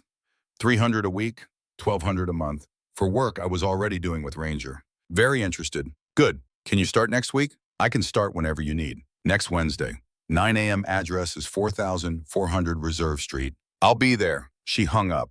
$300 a week, plus whatever I made at Henderson's, plus whatever other jobs Ruth lined up. The math was starting to make sense. Not easy, not guaranteed, but possible. Maybe. I walked to the barn. Ranger was lying down, resting, healing. He looked up when I entered, but didn't stand. Comfortable enough with me now to stay vulnerable. I sat against the wall, watched him breathe, counted each inhalation, each exhalation, the rhythm of a living thing at peace. We're gonna make it, I said quietly. You and me in this ranch. We're gonna figure it out. The horse's ear flicked. Acknowledgement. That night I dreamed of Frank. We were fixing fence together. Me 16, him 50, working in silence the way men do, driving posts, stretching wire, building something that would last. In the dream, Frank stopped and looked at me. Biology doesn't matter, son. Being there matters. Showing up matters. Doing the work matters. You remember that. I woke before dawn, Frank's words echoing. I got dressed and walked to the barn. Ranger was awake, waiting, being like he knew today was important. I grabbed the saddle. The horse watched but didn't panic. Progress, real progress. I brushed him first. Long, gentle strokes, building trust, building readiness. Then the blanket, then the saddle, light, no weight, just presence, just familiarity. Ranger tensed but held still, accepting. Good boy. We're getting somewhere. Hank arrived at 6 exactly. Brought coffee and fence posts and wire. We worked the morning repairing the south pasture, driving posts, stretching wire. The work Frank used to do, the work I'd abandoned. Hank worked slow but steady, 70 years old but tough as leather. He didn't talk much, just pointed where posts should go, showed me the right way to stretch wire, the way Frank would have shown me if I'd stayed. By noon, we'd repaired 200 feet of fence. By 3 p.m., 400 feet. Hank called it a day. Tomorrow, we'll do the east pasture. After that, the water system. Get this place operational before winter. I can't pay you. I know. That's why I'm here. Why? Because Frank would do the same. And because men like us help each other. That's how this valley survives. We show up for each other. He drove away. Left me standing by fresh fence, feeling something I hadn't felt in years. Community. Belonging. The knowledge that I wasn't fighting alone. I worked Henderson's shed the next 2 days. Finished the inventory. Tommy paid me $400 cash. Total $600. Then told me his neighbor needed help moving cattle. 2 days work. $300 total. I took it. Days blurred into routine. Wake at 4:30. Give Ranger his injection. Work with the saddle. Meet Hank at 6. Fix fence. Work ranch jobs during the day. Train Ranger in evening. Sleep, repeat. 1 week became 2, 2 became 3. The money accumulated, 800, 1,200, 2,000. The number climbed but too slow. 60 days until the bank wanted 10,000. I had 2,000. The math still didn't work. Then Wednesday came. I drove to Missoula, found the Therapeutic Writing Center. Margaret Chen met me at the barn, 50-something, kind eyes, firm handshake. "You're Frank's son." "I am. He talked about you once. Said you had a gift with horses. Said you left before you learned how to use it." "That sounds like him." She showed me 6 rescue horses, all of them damaged, one blind in one eye, one with scarred legs, one so skittish it panicked at its shadows, all of them needing what Ranger needed: patience, time, trust. "I can work with them." "Good. 4 hours today. Same time next week." I spent 4 hours doing what I'd been doing with Ranger: brushwork, voice work, presence, building trust one moment at a time. When I finished, Margaret handed me 300 cash. "You're good at this." "I'm learning." Frank would be proud. Those words again, from everyone. Frank would be proud, like his pride was currency, like his approval still mattered after death. Maybe it did. I drove home with $300 and the knowledge that I could do this work, that Frank's teaching hadn't been wasted, that some part of him lived on in how I moved around horses, how I read them, how I waited. At the ranch, I found a truck I didn't recognize. Expensive, new. Wyatt's truck. He was standing by the barn, hands in pockets, watching Ranger through the stall door. "Cole." "Wyatt." "Nice horse. Your father spent 3 years trying to make him rideable. Never quite managed it." "He's getting there." Wyatt turned to look at me. "I heard you're working odd jobs, trying to scrape together enough to save this place." "Word travels." "It does. I also heard you're 2,000 short of what the bank wants, and you got 30 days left. Closer to 40. Still not enough time." "Maybe, maybe not." Wyatt pulled an envelope from his jacket, handed it to me. Inside was a check, made out to me. Amount $10,000. "What's this?" "A loan. No interest. Pay it back whenever you can." I looked at the check, looked at Wyatt, looked back at the check. "What do you want for it?" "Nothing. Nobody loans $10,000 for nothing." Wyatt took the check back, put it away. "My father owed your father $50,000. 30 years ago, Frank loaned him that money when no bank would. Saved our ranch. My father spent the rest of his life trying to pay Frank back. Frank wouldn't take it. Said debt between neighbors wasn't debt. It was community. I didn't know. Nobody did. Frank didn't advertise kindness." Wyatt pulled out the check again, held it between us. "My father died 5 years ago. Left me that debt. I tried to pay Frank. He refused. So I waited. Figured when he died, I'd buy the ranch, pay back what was owed by giving his son financial freedom. But you're not selling." "No. So here's my new offer. Take this 10,000, save your ranch, pay me back when you can, or don't. Either way, the debt gets settled. My father's conscience gets cleared, and Frank's legacy continues." He pushed the check into my hand. "One condition. You make this place work. You honor what Frank built. You don't give up." I stared at that check. $10,000, exactly what I needed, from the man I thought was my enemy. Why? Because my father taught me the same thing Frank taught you. Men help each other. That's how we survive. Wyatt walked to his truck, stopped, turned back. "Frank used to say, there's 2 kinds of people in this valley. Those who run when things get hard and those who dig in. I'm betting on you being the second kind." He drove away, left me standing there with a check for $10,000 and a completely different understanding of the man I judged. That night, I deposited the check, called the bank, scheduled a meeting for the next day. Showed up at 9 a.m. with a business plan Ruth helped me write. Income projections, payment schedules, evidence of work. The loan officer was skeptical, but the 10,000 was real. The work history was real. The plan was solid. They agreed to restructure the debt. 91,000 spread over 10 years, monthly payments of $820. Manageable. Barely, but possible. I walked out of that bank with a payment plan and a future that extended beyond next week. For the first time since arriving, I could breathe. At the ranch, I found Hank and Ruth waiting. Somehow they knew. Small town magic. Information traveling faster than sound. "You did it." "We did it. None of this works without you." Hank smiled. "Now comes the hard part. Making payments.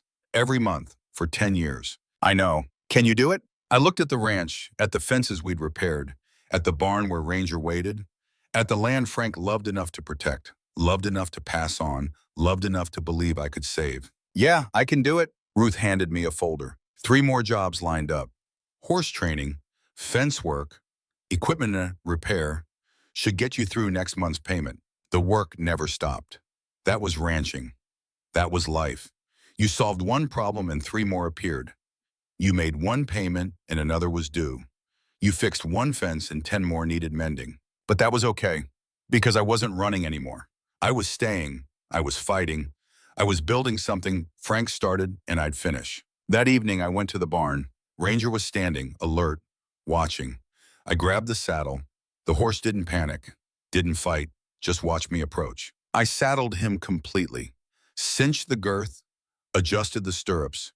He stood perfectly still, trusting. Then I did something I hadn't done in 20 years. I put my foot in the stirrup, gripped the horn, swung my leg over, sat in Frank's saddle on Frank's horse on Frank's ranch. Ranger tensed, every muscle tight, ready to explode. I held still, breathed, waited, let him decide. After a long moment, the horse relaxed, accepted my weight, accepted me. Good boy, good boy. I sat there for 10 minutes, not moving, not asking for anything, just being there, sharing space, sharing trust. When I finally dismounted, my legs were shaking. My hands were trembling, but something had shifted between me and the horse, between me and the ranch, between me and the man I was becoming. I was staying man now, not running man, and that made all the difference. That night, I called Rita in Texas. You okay? Better than okay, I saved the ranch. How? Turned out Frank saved someone else's ranch 30 years ago. They returned the favor. Karma or something. Karma or community. Same thing, maybe. Maybe. You sound different, Cole. I am different. I'm home. Actually home. Not just physically, in every way that matters. Your father would be proud. I think he is. I hung up and walked outside. Stars everywhere. The same stars Frank watched. The same stars that watched him build this place. The same stars that would watch me keep it alive. In the barn, Ranger nickered softly, calling, checking, making sure I was still there. I'm here, buddy. I'm not going anywhere. And for the first time in 20 years, I meant it. The first snow came on a Tuesday in late October. I woke to silence, that particular Montana silence when snow has fallen through the night and covered everything in white. I got out of bed and looked through the window. The valley had transformed, 420 acres of new beginning. I made coffee and stood on the porch watching dawn break over the mountains. Steam rising from my cup, breath visible in cold air. Somewhere in the barn, Ranger was waking up. Somewhere down the road, Hank was probably already awake, planning the day's work, planning how to help. I'd been home 63 days. In 63 days, I'd made $3,000. Paid the bank $820. Had enough left over for feed and fuel and groceries. The math was tight, but it worked. Barely, month by month, payment by payment, one day at a time. The ranch was coming back to life. Fences repaired, water system functional, barn roof patched. The house still needed paint, but that could wait. First things first. Make it through winter. Prove I could survive. Then worry about making it pretty. I finished my coffee and walked to the barn. Snow crunching under boots. The sound of it. The cold, clean smell of it. Winter had arrived. The testing season. The time when ranchers found out if they'd prepared enough, worked hard enough, planned well enough. Ranger was standing at his stall door, watching for me. When I appeared, he nickered. Actual greeting, actual recognition. 3 months ago, this horse wouldn't let me touch him. Now he called for me. Morning, buddy. I fed him, gave him his water. The leg infection was healed. Dr. Stiles had signed off 2 weeks ago. Ranger was sound, healthy, ready. Ready for what I'd been planning since the day I decided to stay. I saddled him. He stood perfectly still, patient, trusting. I mounted. He accepted my weight without hesitation. We'd done this dance enough times now that it was routine. Comfortable. I walked him out of the barn, into snow, into morning light, into the beginning of something I'd been building toward. We rode the fence line, south pasture, east field, north boundary, checking, looking for damage, for breaks, for problems that needed fixing. The work Frank used to do, the work I was doing now. Ranger moved smooth and steady under me. Strong, confident. This horse that everyone said was untrainable, broken, dangerous. He was none of those things. He just needed someone patient enough to wait, someone stubborn enough to stay, someone like Frank, someone like me. We rode for 2 hours. When we got back to the barn, both of us were breathing hard, both of us satisfied. Good work done, trust earned, another day closer to becoming what we were meant to be. I unsaddled Ranger, brushed him down, gave him extra grain. He deserved it. When I walked back to the house, Hank's truck was in the driveway. He was on the porch with 2 coffee cups, handed me one. Snow's early this year. Always is when you're not ready for it. You ready? As ready as I'll ever be. We drank a coffee and looked out at white fields, at a world made new by weather, at the work that never ended. Got something to tell you, Hank said. I waited. I've been talking to some of the old timers, men who knew Frank, knew your family. They want to do something.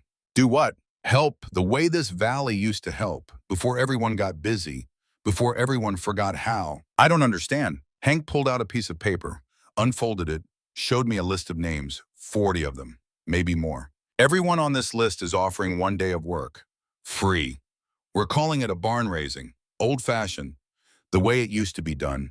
You pick a project, something big, something you can't do alone, and we all show up, get it done in a day. I looked at the names, recognized most of them. Neighbors, people from town, people Frank had helped over the years, people who remembered. Why? Because Frank Hartley was good people, and because you're trying to do right by his memory. That matters. In a world where most people run from hard things, you stayed. People respect that. I couldn't speak. The lump in my throat was too big. Think about what you need, Hank said. Let me know by end of week. We'll make it happen. He finished his coffee and left. I sat on that porch for a long time, holding that list, reading those names, understanding for the first time what Frank had built here. Not just a ranch, not just fences and barns and land, but community, connection. The kind of web that holds people together when everything else falls apart. I'd inherited more than property. I'd inherited belonging. That afternoon, I drove to Missoula, to Meadowview Memory Center. I'd been putting it off for 2 months. Too scared, too ashamed, too convinced that seeing my mother would break something inside me I couldn't fix. But I'd run from enough things. Time to stop running. The facility was nice, clean, professional. The kind of place that cost $30,000 a year and was worth every penny. The receptionist smiled when I walked in. Can I help you? I'm here to see Sarah Hartley. I'm her son. The smile faltered slightly.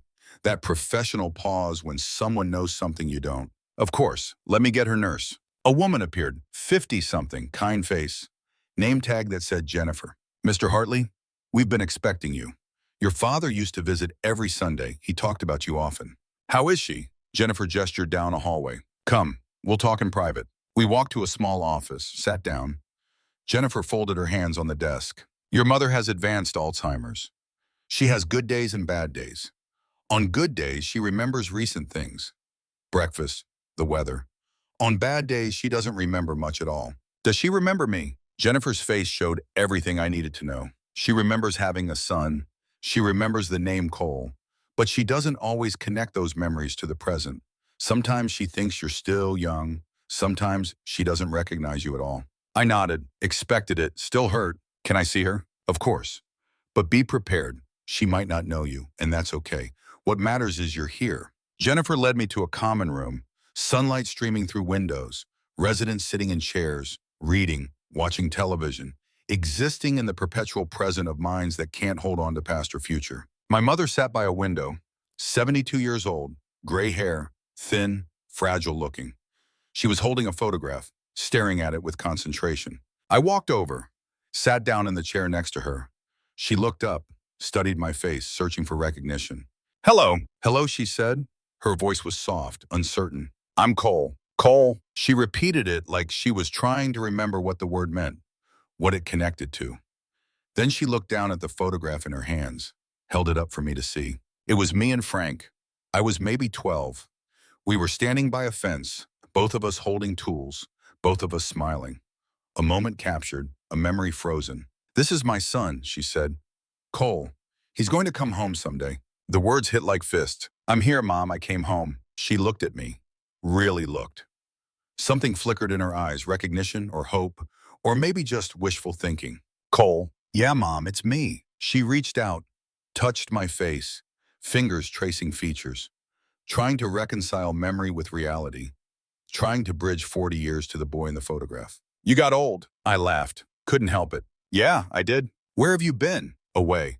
But I'm home now. Frank will be so happy. He's been waiting for you. I took her hand, held it, felt how small it was, how fragile, how much time had passed. I know, Mom, I know. We sat like that for an hour.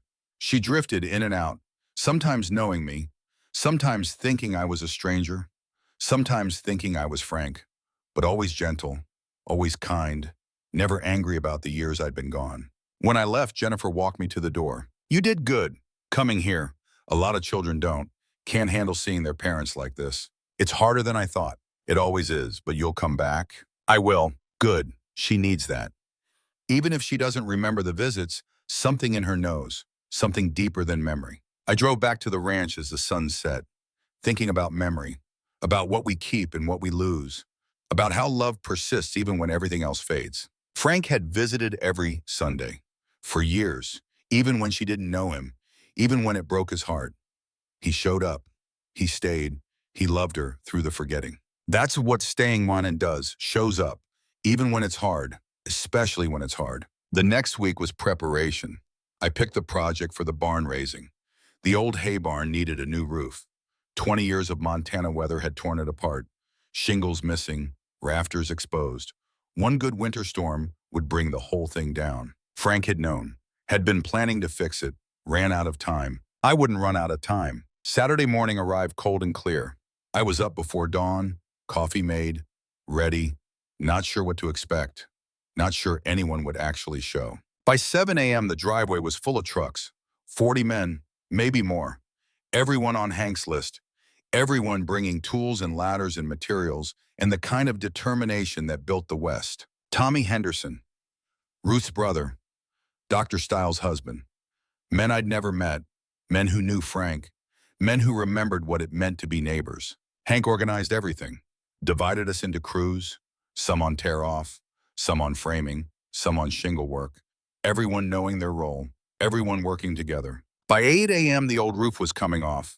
By 10 a.m., new rafters were going up. By noon, the structure was sound. By 3 p.m., shingles were on. By 5 p.m., it was done. 20 years of decay fixed in one day. 40 men working as one. The way it used to be done.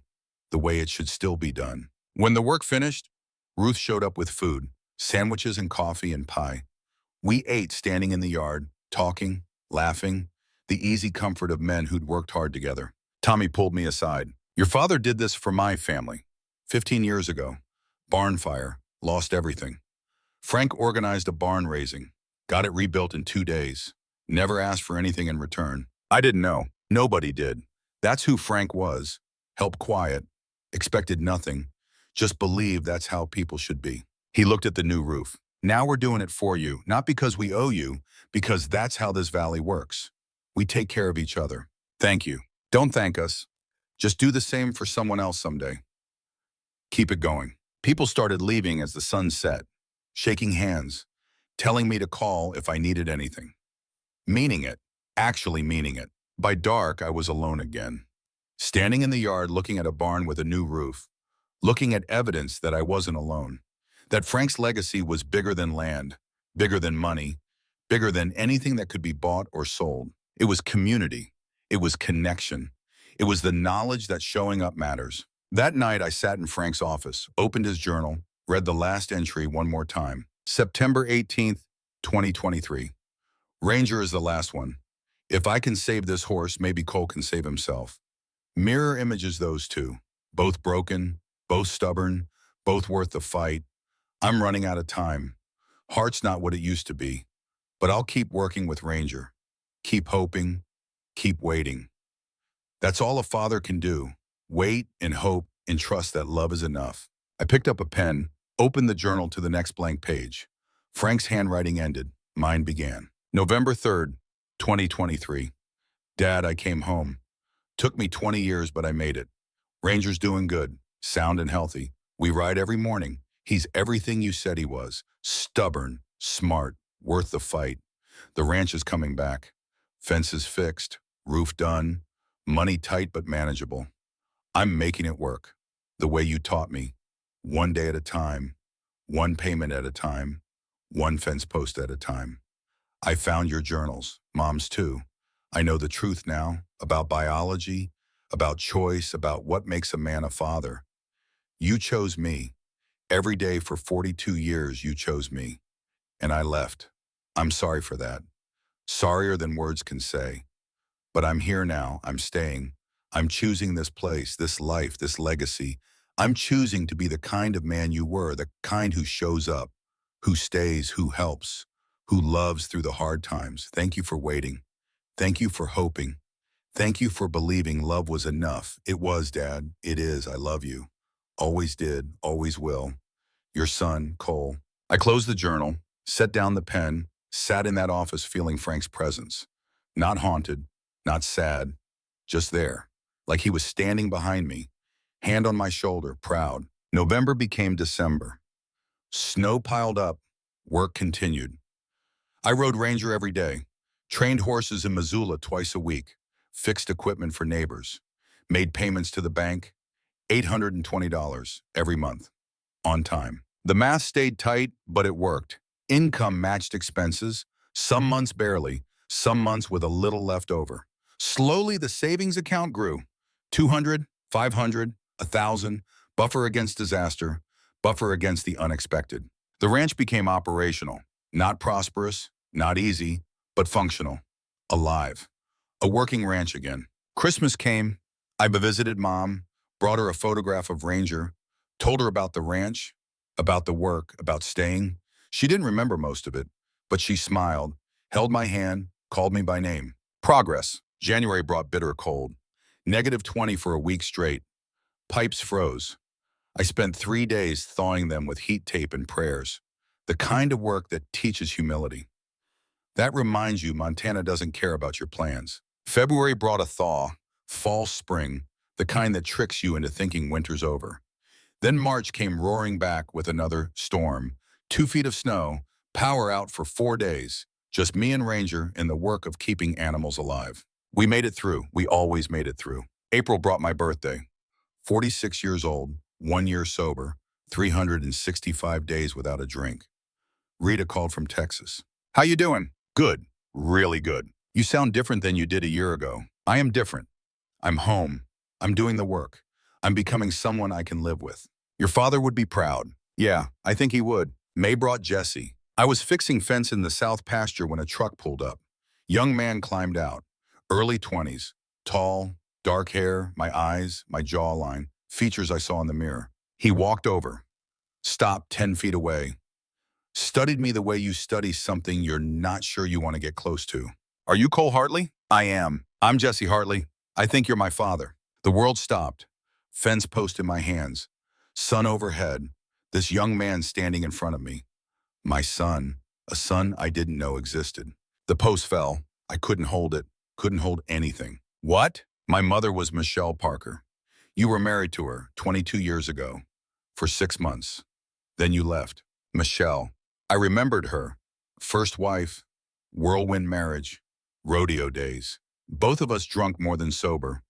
Divorced before the ink dried on the marriage certificate. I left before she knew she was pregnant. Raised me alone, never told you. Said you weren't in shape to be a father. Said she was protecting both of us. Is she? She died last year, cancer. Before she died, she told me about you. Gave me this address. Said if I ever wanted to know where I came from, this is where you'd be. Jesse pulled out a photograph, handed it to me. Michelle and a baby. Her holding him, smiling, happy. That's me. 3 months old. Only picture she kept of that time in her life. I stared at the photo, at evidence of a life I didn't know I'd created. A son I'd abandoned before he was born. Another failure. Another person I'd left behind. I'm sorry. Jesse looked at me. For what? For not being there. For not knowing. For being the kind of man who ran instead of stayed. You didn't know I existed. I should have. Should have checked. Should have made sure. Should have been better. Jesse was quiet. Then he sat down on the ground, leaned against a fence post, looked out at the valley. She didn't blame you. Said you were young, broken, fighting demons. Said leaving was probably the best thing you could have done. You couldn't save yourself. You couldn't save anyone else. That doesn't make it right. No, but it makes it understandable. We sat in silence, father and son, strangers connected by biology and nothing else. Why are you here? I finally asked. Because she told me you were good underneath the broken. Said you had a kind heart, a gentle way with animals, a loyalty to people who earned it. She said if you ever got sober, ever got healthy, you'd be worth knowing. Jesse looked at me. So I'm here to see if she was right. I don't know if I'm worth knowing, but I'm sober, 1 year, and I'm trying to be the kind of man people can count on. That's all anyone can do. How long can you stay? Jesse shrugged. As long as it takes. As long as what takes? To figure out if we're going to be strangers or something else. I stood up, offered my hand. Jesse took it. His grip was strong, firm, the handshake of a man who'd worked hard, who knew the value of labor. You know anything about ranching? Some. Mom married a rancher when I was 10, grew up on a cattle operation in Wyoming. Can you fix fence? Yeah. Then grab those posts. We got work to do. We worked through the afternoon. Driving posts, stretching wire, building fence. The same work I'd done with Frank. The same work Frank's father did with him. Generations of Hartley men building things that last. We didn't talk much, just worked. Let the rhythm of labor say what words couldn't. By sunset, we'd finish the south pasture. 200 feet of new fence. Strong, straight, built to last. Jesse looked at the work. Good fence. Learn from the best. Your father? Yeah, Frank Hartley. He raised me, taught me everything that matters. I hesitated. Biologically, he wasn't my father. I found out a few months ago. But he chose to be my dad, chose to raise me. That made him more of a father than biology ever could. Jesse processed that. So we're both products of complicated families. Yeah, seems like it runs in the blood. We walked back to the house. I showed him the ranch, the barn, ranger, the work I'd been doing, the life I'd been building. You can stay in the guest room, long as you need. No pressure, no expectations, just a place to sleep while you figure things out. Jesse looked around. At 420 acres of possibility, at a ranch coming back to life, at a father he'd never known trying to become someone worth knowing. I'd like that. That night we sat on the porch, drinking coffee, watching stars. The silence was comfortable, the kind that doesn't need filling. Tell me about her, I said. Your mother? Who was she? Jesse talked for an hour about Michelle, about growing up, about rodeos and ranches, and a mother who worked 3 jobs to keep food on the table. About her getting sick, about watching her die, about the hole it left. When he finished, I told him about Frank, about leaving, about coming back, about learning what it meant to stay, about Ranger and the ranch and the community that saved me when I couldn't save myself. We talked until midnight, then sat in silence until the cold drove us inside. June came. Jesse was still there, working, learning, and becoming part of the operation. We fell into rhythm, wake early, feed animals, fix what's broken, ride fence line, work until dark, sleep, repeat. He was good help, strong, smart, willing to learn, and something else. Something I hadn't expected. He was good company, the kind of person who made silence comfortable and conversation easy. One morning over coffee, he asked the question I'd been waiting for. What's your plan for this place? Long term. Keep it alive, pass it on. To who? I looked at him. That depends. On what? On whether you're staying or leaving, on whether you want this life or something else, on whether blood matters enough to build on. Jesse was quiet for a long time. I got a job offer in Colorado, construction company, good pay, benefits, start in August. You should take it. Why? Because it's stable, because construction pays better than ranching, because you don't owe me anything, because you're 22. You got your whole life ahead of you. What if I don't want stable? What if I want this? Jesse gestured at the ranch, at everything we'd built. What if I want to learn what you know? Build something that lasts. Be part of something bigger than a paycheck. Then you stay. Just like that? Just like that. This place needs someone. Needs young blood. Needs someone to carry it forward when I can't. If that's you, the door's open. If it's not, no hard feelings. Jesse stood up, walked to the edge of the porch, looked out at land going gold in morning light. I'll stay. 3 months, trial run, see if it fits. After that, we decide. Fair enough. He turned back. One condition. You teach me everything. Horse training, ranch management, how to make this place profitable. All of it. I can do that. And one more thing. What's that? You keep doing what you're doing, staying sober, showing up, being the kind of man worth learning from. Deal? I stood up, shook his hand. Deal. July brought heat and work in the slow building of something that looked like family. Jesse and me, working side by side, learning each other, building trust one fence post at a time. August came. The job offer in Colorado expired. Jesse didn't mention it, just kept working, kept showing up, kept choosing to stay. September brought the anniversary. 1 year since Frank died. 1 year since I came home. 365 days of staying, of working, of becoming. I visited his grave. Up on the hill, under the oak tree. The headstone was simple. Frank Hartley. Husband, father, friend. I sat on the ground, back against the tree, looked out at the valley. I did it, Dad. Saved the ranch, made the payments, kept the promise, and I got help. From Hank and Ruth and people I didn't even know. From Wyatt, who turned out to be better than I thought. From a community that remembered you and gave me a chance because of it. The wind moved through grass, carried the sound of distance. And there's something else. Someone else, Jesse, my son. Didn't know he existed, but he's here now. Learning, working, building something with me. Maybe that's how it's supposed to work. You raised me, I'm raising him. Legacy passing down. Each generation teaching the next how to stay, how to work, how to love difficult things. I pulled out Frank's journal, the one I'd been writing in, showed it to the headstone like he could see. I'm keeping this going, writing it all down, the good days and the bad, the victories and the failures. So someday Jesse can read it, so he'll know where he came from, who his people were, what mattered. I stood up, brushed off my jeans, looked at the stone one more time. Thank you for waiting. Thank you for believing. Thank you for showing me what staying looks like. I walked back down the hill. Jesse was in the yard working on the tractor. Ranger stood in the paddock watching. Both of them part of this place now. Both of them home. That night we sat on the porch. Father and son, watching stars emerge. The same stars Frank watched. The same stars that watched him build this place. The same stars that would watch Jesse carry it forward. You ever think about leaving? Jesse asked. Every day, but you stay. Every day. Why? Because this is where I belong. Because running got me nothing but regrets. Because staying is harder, but it's the only thing that builds anything worth having. Jesse nodded, understanding settling in. I'm staying too. Not just 3 months. Permanent, if you'll have me. I looked at my son, this young man I didn't know existed. This piece of my past becoming my future. I'd be honored. He smiled.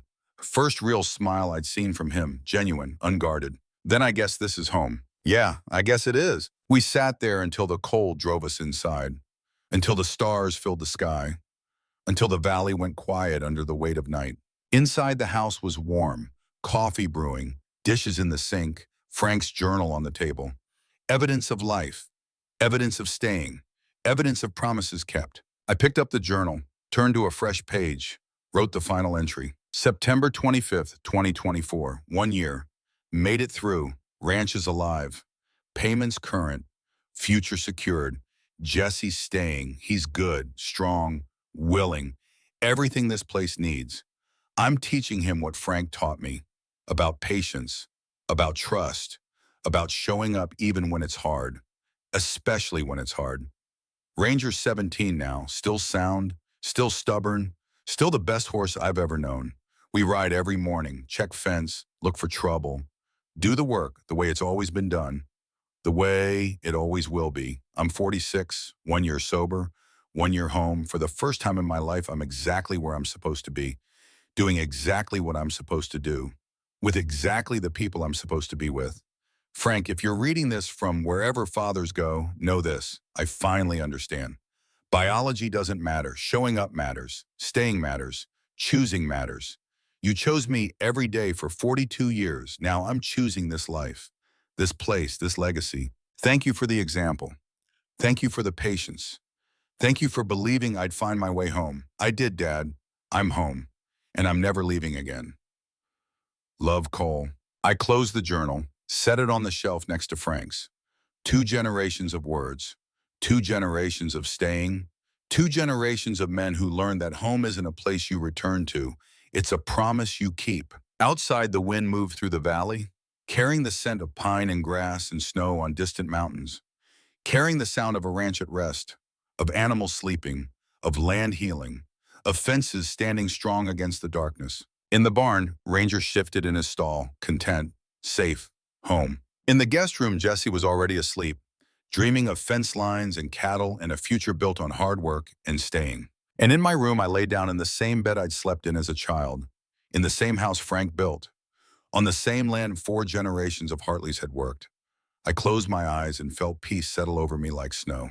Tomorrow, I'd wake early, feed animals, fix what's broken, work until dark. The same as today, the same as yesterday, the same as every day forward. Some people would call that boring, call it small, call it a waste of potential. But they'd be wrong. This was everything.